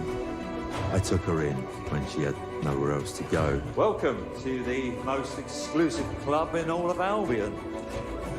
Thought I'd get her out there, make the most of her gift. But you know what it's like when you're young and you have a point to prove. I tell you, this kid, she had it all. The skill, the talent, the power. She was something else, all right. She was terrifying. So, yeah, I knew this girl once who made all the wrong choices. Humphrey. She's back.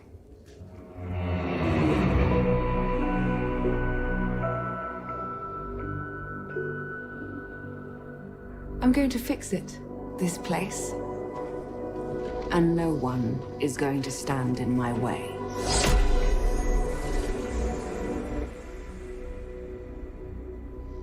That's right.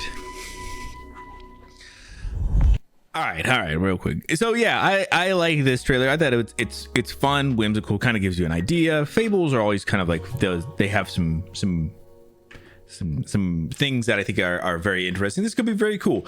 I like how the trailer definitely does a little bit of a switcheroo there, where it's showing you everything and it's talking about like this girl that I trained and she was this and that, and you're like, oh, it's the player that you play as, and it's like, no, it's actually the person before that.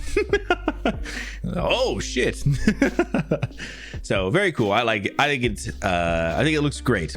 I'm surprised. And I just never played any Fable games, but I think this one could be very fun. But yeah, coming 2025, pretty cool. Cool. Let's keep moving. We definitely have a decent little bit more to go. So yeah, we're already 2.5 hours in. Damn. So much game stuff. Let's go over all the games featured in the 2024 Indie.io showcase. We'll just go through these really quickly. Forgotten Seas is getting early access. Forgotten Seas is a little bit of a pirate game. Looked pretty okay. Everhome is coming soon. It's an open-ended minimalist RPG where you play as Lily, a young girl transported to a cute and cozy island while on a quest to find her missing sister. Dark Deity 2.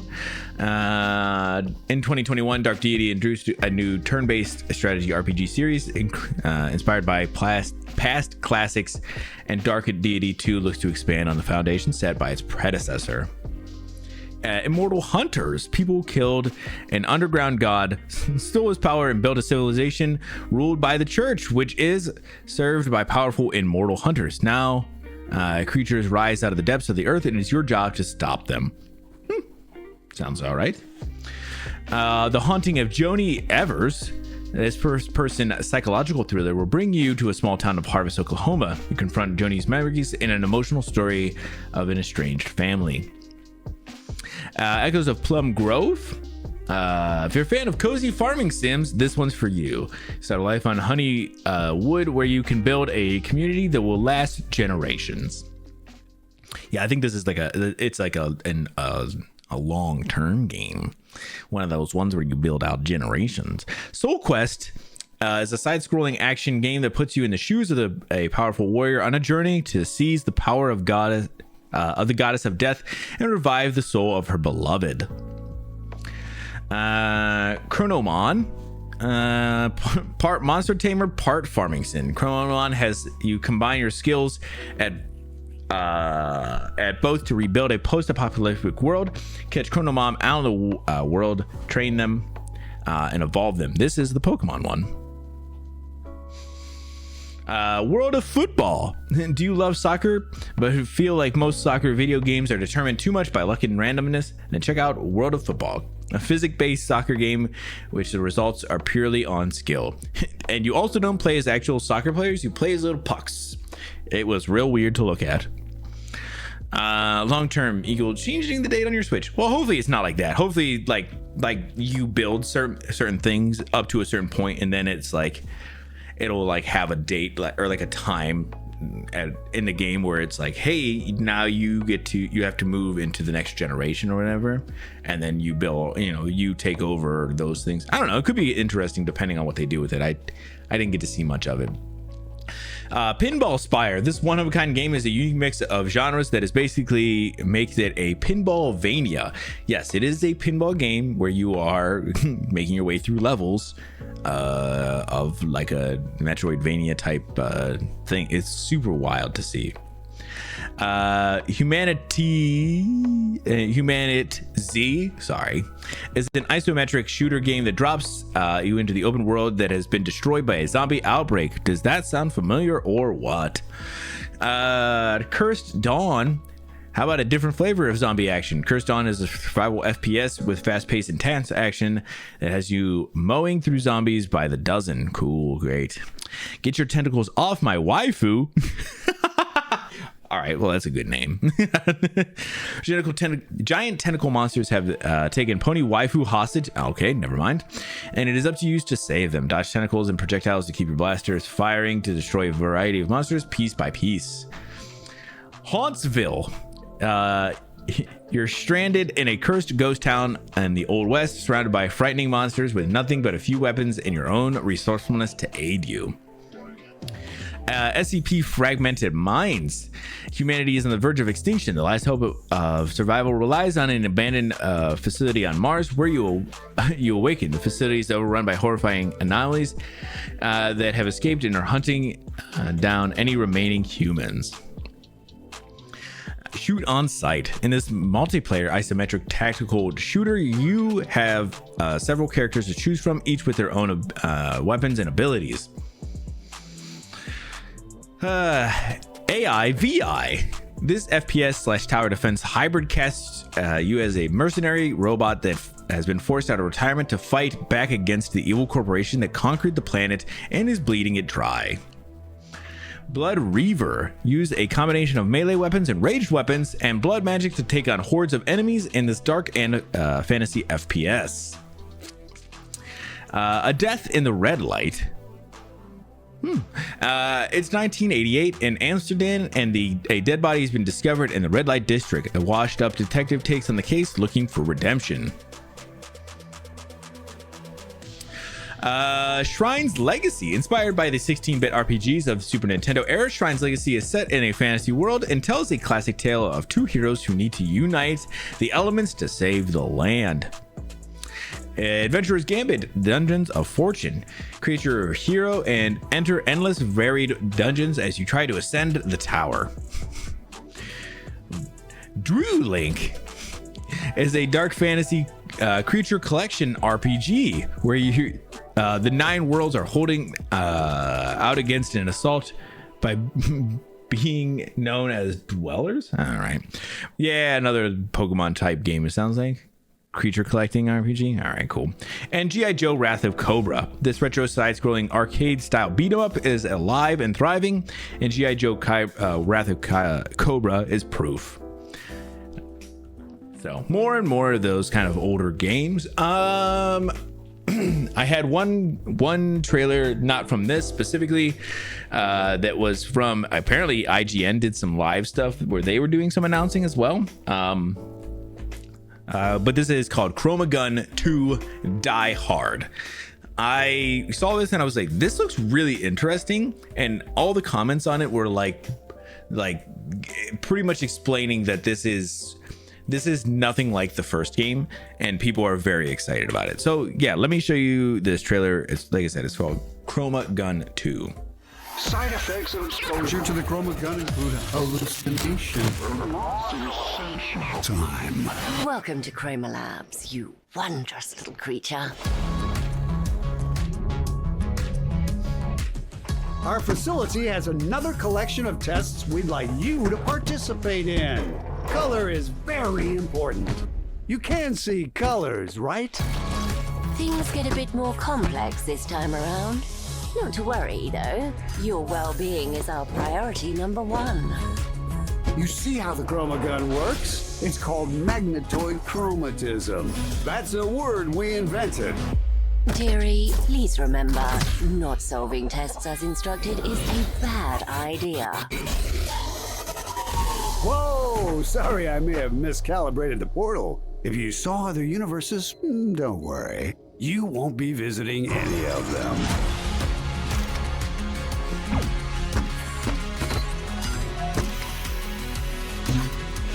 Wait, no!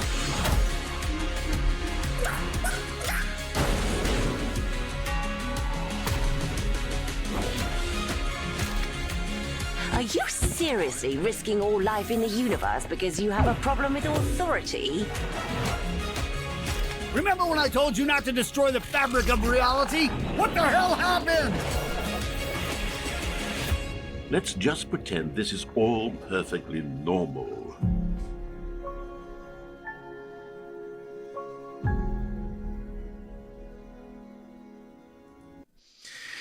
All right, yeah. So this is very much like a Portal kind of clone type game, but it definitely is finding its own way as well. And so yeah, this one looks like it's gonna do some kind of multiversal stuff, which is whatever, but it seems like they do want to integrate some other things into this game from other indie games.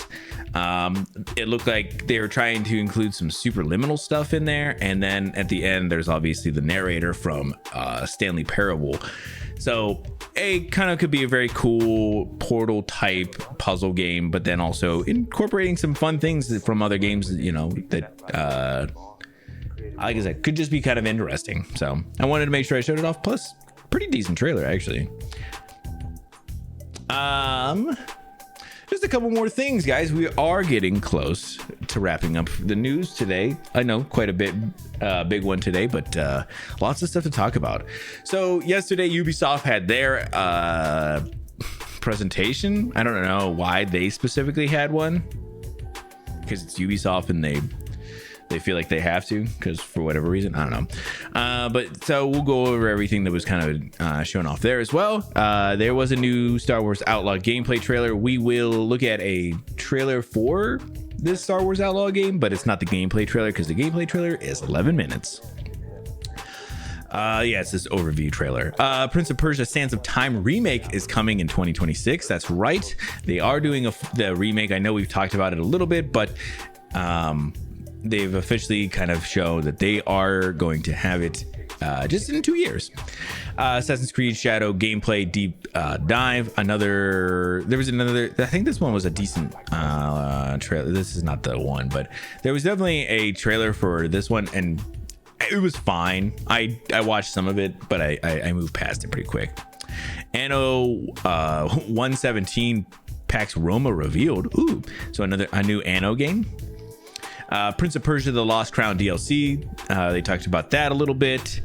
I didn't show anything off for this because I want to make sure, you know, Vash is going through this game right now, and I don't want to show off anything that would be giving anything away. Avatar Frontiers of Pandora the Skybreaker is coming next month. Some DLC for Avatar game. X Defiant Season 1 starts next month. I don't know anything about X Defiant. There's also a Skull and Bones update. The Crew Motorfest Year 2 roadmap has been revealed. I guess that was it. Okay, yeah, it was a pretty small little one, but luckily, like I said, nothing too crazy. Just I wanted to go over the Prince of Persia teaser real quick, and then we'll look at the Star Wars thing real quick as well. Cool. So I don't know. Maybe this will really ring something for people who like the Sands of Time, but I really don't know that game that well. So.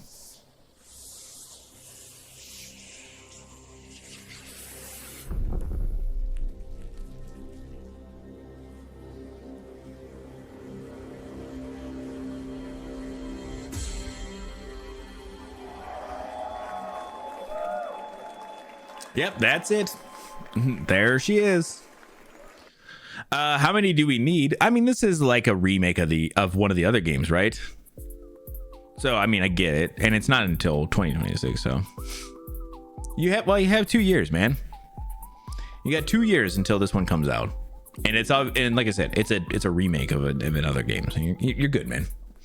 And then cool, let's go over this one too. It's about 4 minutes, but I think it gives like a decent overview of this Star Wars Outlaw game. I don't know that I think it looks all that interesting, but if it looks interesting to you, that's cool. But yeah, let's take a look real quick. Like I said, this should be just a quick overview of everything. Welcome to the first. The game looks pretty. World Star Wars game. Oh, here you go, Cyclo. Dangerous golden age. This should be kind of showing off some things. I think they show some gameplay stuff. Let's raise the stakes, shall we? Also, Lando Calrissian for some reason. You play as Kay Vess, a scoundrel looking to start a new life. Kay gets pulled into a plan that will change everything. I believe if you follow the plan, no one gets hurt. Fortunately, she won't do it alone. From childhood, Kay and Nix have been inseparable partners. You're welcome. Helping each other every step of the way. All right, distract him, Nix. Using their criminal skills and tools.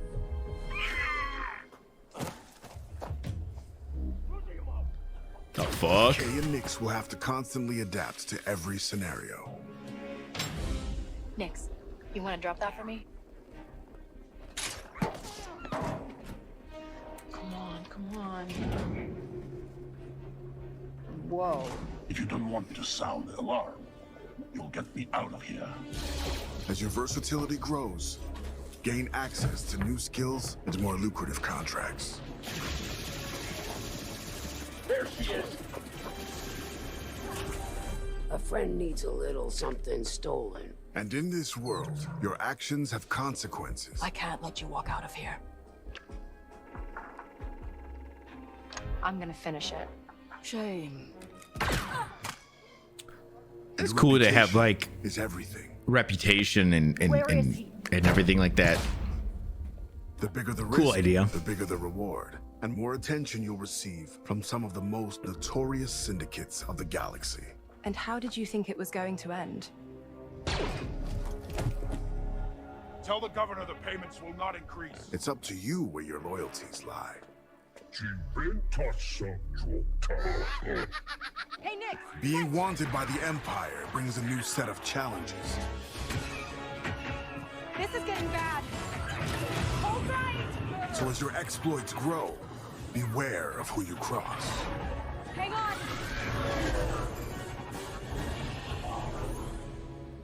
Scattered across the stars are unique locations, rich biomes, environments, and adventures to discover.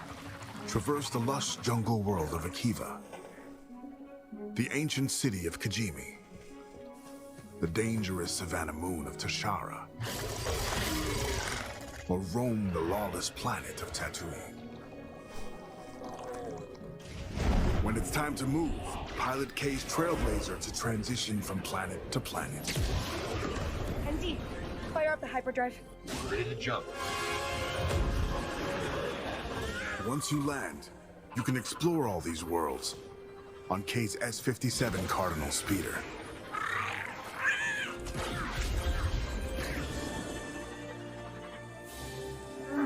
This is the life of an outlaw. A life where you fight, explore, and infiltrate parts of the galaxy you never thought possible. There are opportunities at every turn, and if you're willing to take the risk and defy the odds, the galaxy is yours for the taking.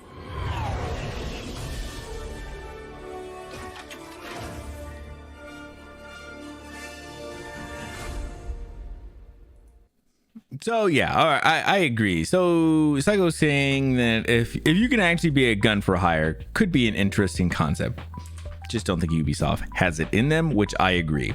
I don't think that's what this is going to be. I think it's going to be very strict on what you can and cannot do for missions and stuff. Like it won't be like but I think it could be interesting and fun without it being anything too much more than that. It's also Ubisoft, who has like a good tendency of over promising on trailers and then not actually doing those things in games. So I would say very careful about all that stuff. It doesn't look interesting to me, which is crazy because I think people are very excited about this, but I don't know. Rumi started talking to me right before the Sands of Time stuff coming up. It was just Sands of Time. I think that was it. And then we watched a little bit of Star Wars Outlaw, and yeah, they have zero credit with me. Yeah, if you guys have never seen, there is like people have done like comparisons between what Ubisoft shows for trailers and what games usually come out. Like Division was one of the first ones that really hit that home, and there are videos of this, of them showing what Ubisoft showed and what the game actually ended up being, and they're completely different. So I would say, yeah, always a grain of salt. Make sure that I would say never pre-order anything from Ubisoft. Just check it out whenever it comes out. And when, if reviews isn't good or you see, videos and stuff of people playing it, you're interested, then check it out. But do not ever pre-order fucking Ubisoft games. Yeah. So like I said, I don't know. This game just does not do anything for me. But yeah, that is the last thing of all of the games wrap up stuff from this weekend. We have a few more little bits of news things I want to go over, but that will be everything for the game stuff. We knocked that out in what? 2 hours, 2.5 hours, just about.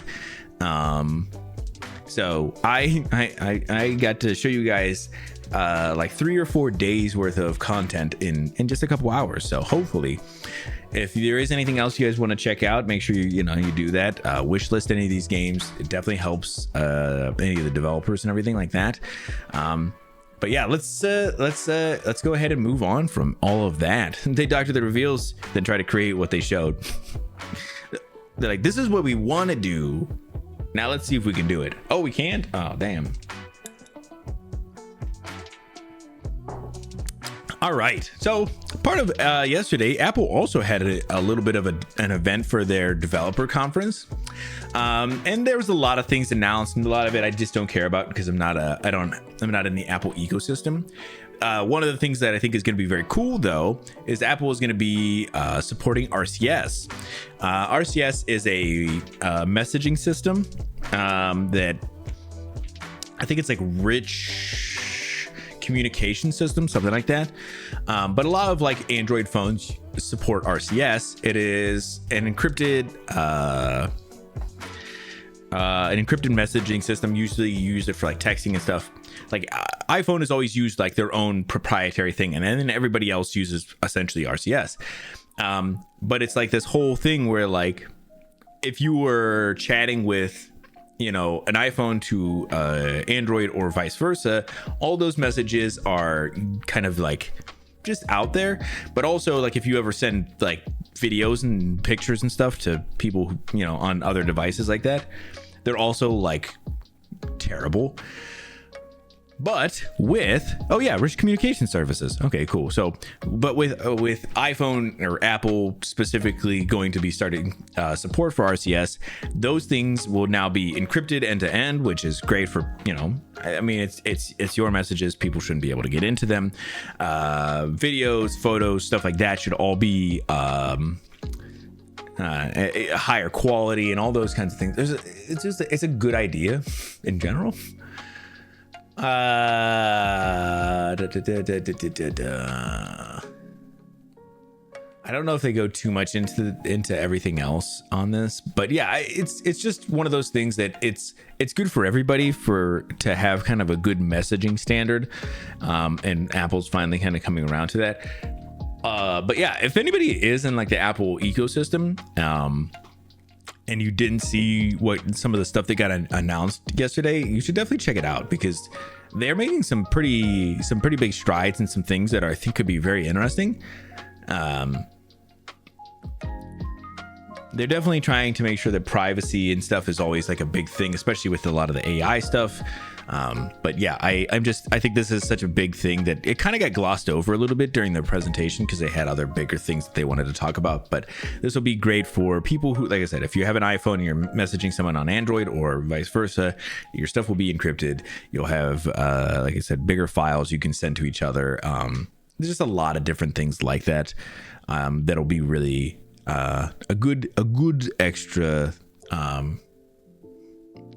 bit of privacy keeping things. Also, Helldivers 2 has released what their next major orders are going to be, and it is a dilemma. So I'm going to show you guys a trailer for it. I don't know why it's on Twitter, but it is. But yeah, let's take a look at the trailer for what the next major orders. And there is a reason why I'm showing you this. Let's just check it out real quick.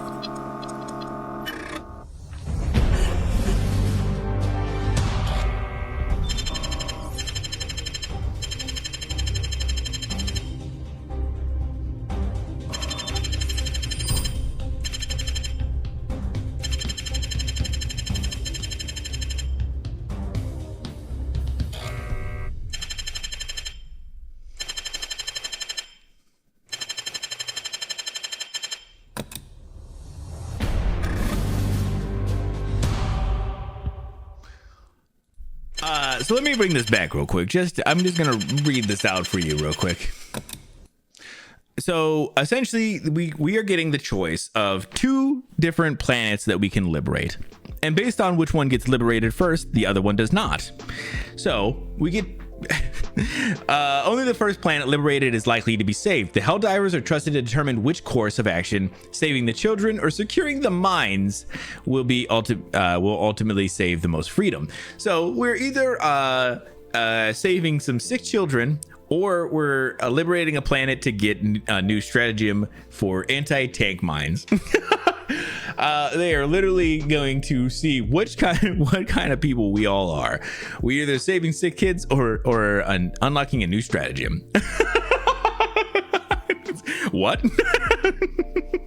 Bro, I love that they're just trying to be funny about it, but like they're definitely being like, which one are you guys gonna choose? Easy stratagem, bro, right?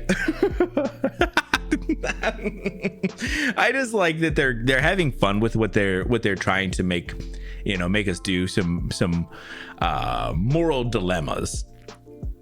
And it's funny because the sick children doesn't do shit. It's just to make you feel bad for not liberating that planet. I love it. They're so good with that stuff.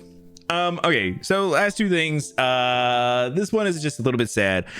Sumo, a group company behind Still Wakes the Deep and more, are laying off 15% of its workers. Of course, there's a layoff announcement just a couple of days after all of the games announcements, which, if you guys didn't see, I saw this. So first of all, Jeff Keighley, when he got up for Summer Game Fest, talked about that companies need to treat their teams better and their people and all this stuff, but he didn't name anybody, which is, whatever. I get it. He has to kind of stay in good company with those people, but he called it out, and I'm fine with that. But then somebody was showing off that there was like a company that put up like billboards like right outside of everything. Was too long, honestly. Yeah, fair. But they were like, someone put up like a billboard of like all the companies that got closed over this last couple of little while, and it was like gone but not forgotten. And I was like, okay, I mean, I get it, but like also like, I don't know, I think it's fine. It's just, I'm glad that there's being some talk about like, hey, you need to make sure that you're taking care of your employees, that, you know, or not closing all these studios. But it is what it is. I don't know. I don't know if talking about it on stage or putting up a billboard or something is enough. And honestly, I don't know if it's actually going to do anything, but I was just interested that those two things did happen. I was like, okay, I mean, at least there's something happening.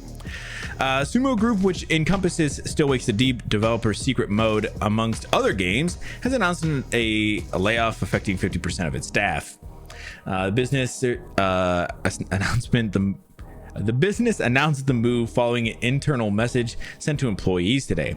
Like many other companies, it says it's not been immune to some of the difficult changes affecting the game industries recently. Sumo Group added reshaping operations across the business to better navigate the upcoming challenges expected in the coming months is a path we must now ensure the security of the business going forward. Which, again, I get it. It is what it is.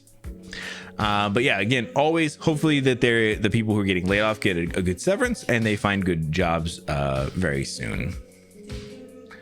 Lastly, I've never seen any of Arcane, but they are doing a season 2 and they have a trailer. I figure we'll check it out because I've heard really good things about Arcane, and the art style is great.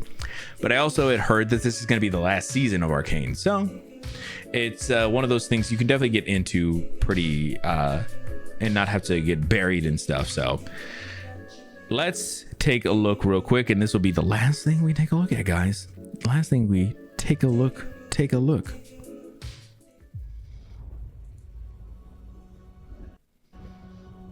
Your counsel is dead.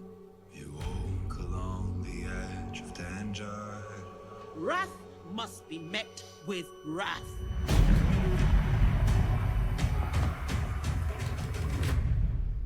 You will have justice.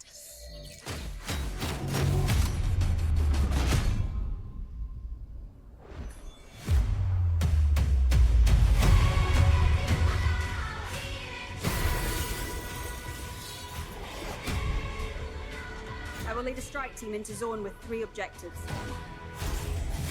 Locate Jinx.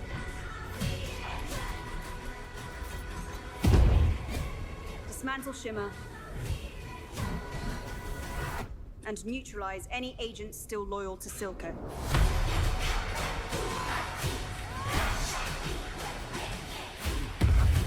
My sister is gone.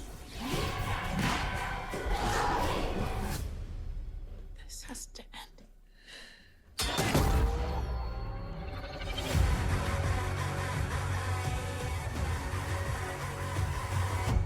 Jinx!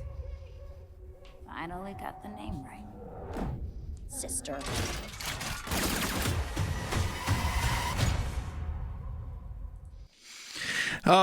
Yeah, like I said, I think this show looks really good. I'm glad that it's that I think it's done pretty well, and you know, I'm definitely I never checked out the first season, but I'll wait for season 2 to drop, and then I'll just binge through the whole thing. I'm glad that they got to make this, and it's like it's a Riot Games, the League of Legends kind of spin-off thing, which is cool. I'm glad that they're being able to do more. I think that's gonna go ahead and wrap it up for the news. I'm gonna get up on out of here with at least for the news, and we'll get into a little Hades run here in a minute. But yeah, thanks guys so much for coming and hanging out. I know it's been a lot. But yeah, hopefully you got a ton of information, tons of games that you're interested in, and just appreciate y'all hanging out, and I'll see y'all on the other side.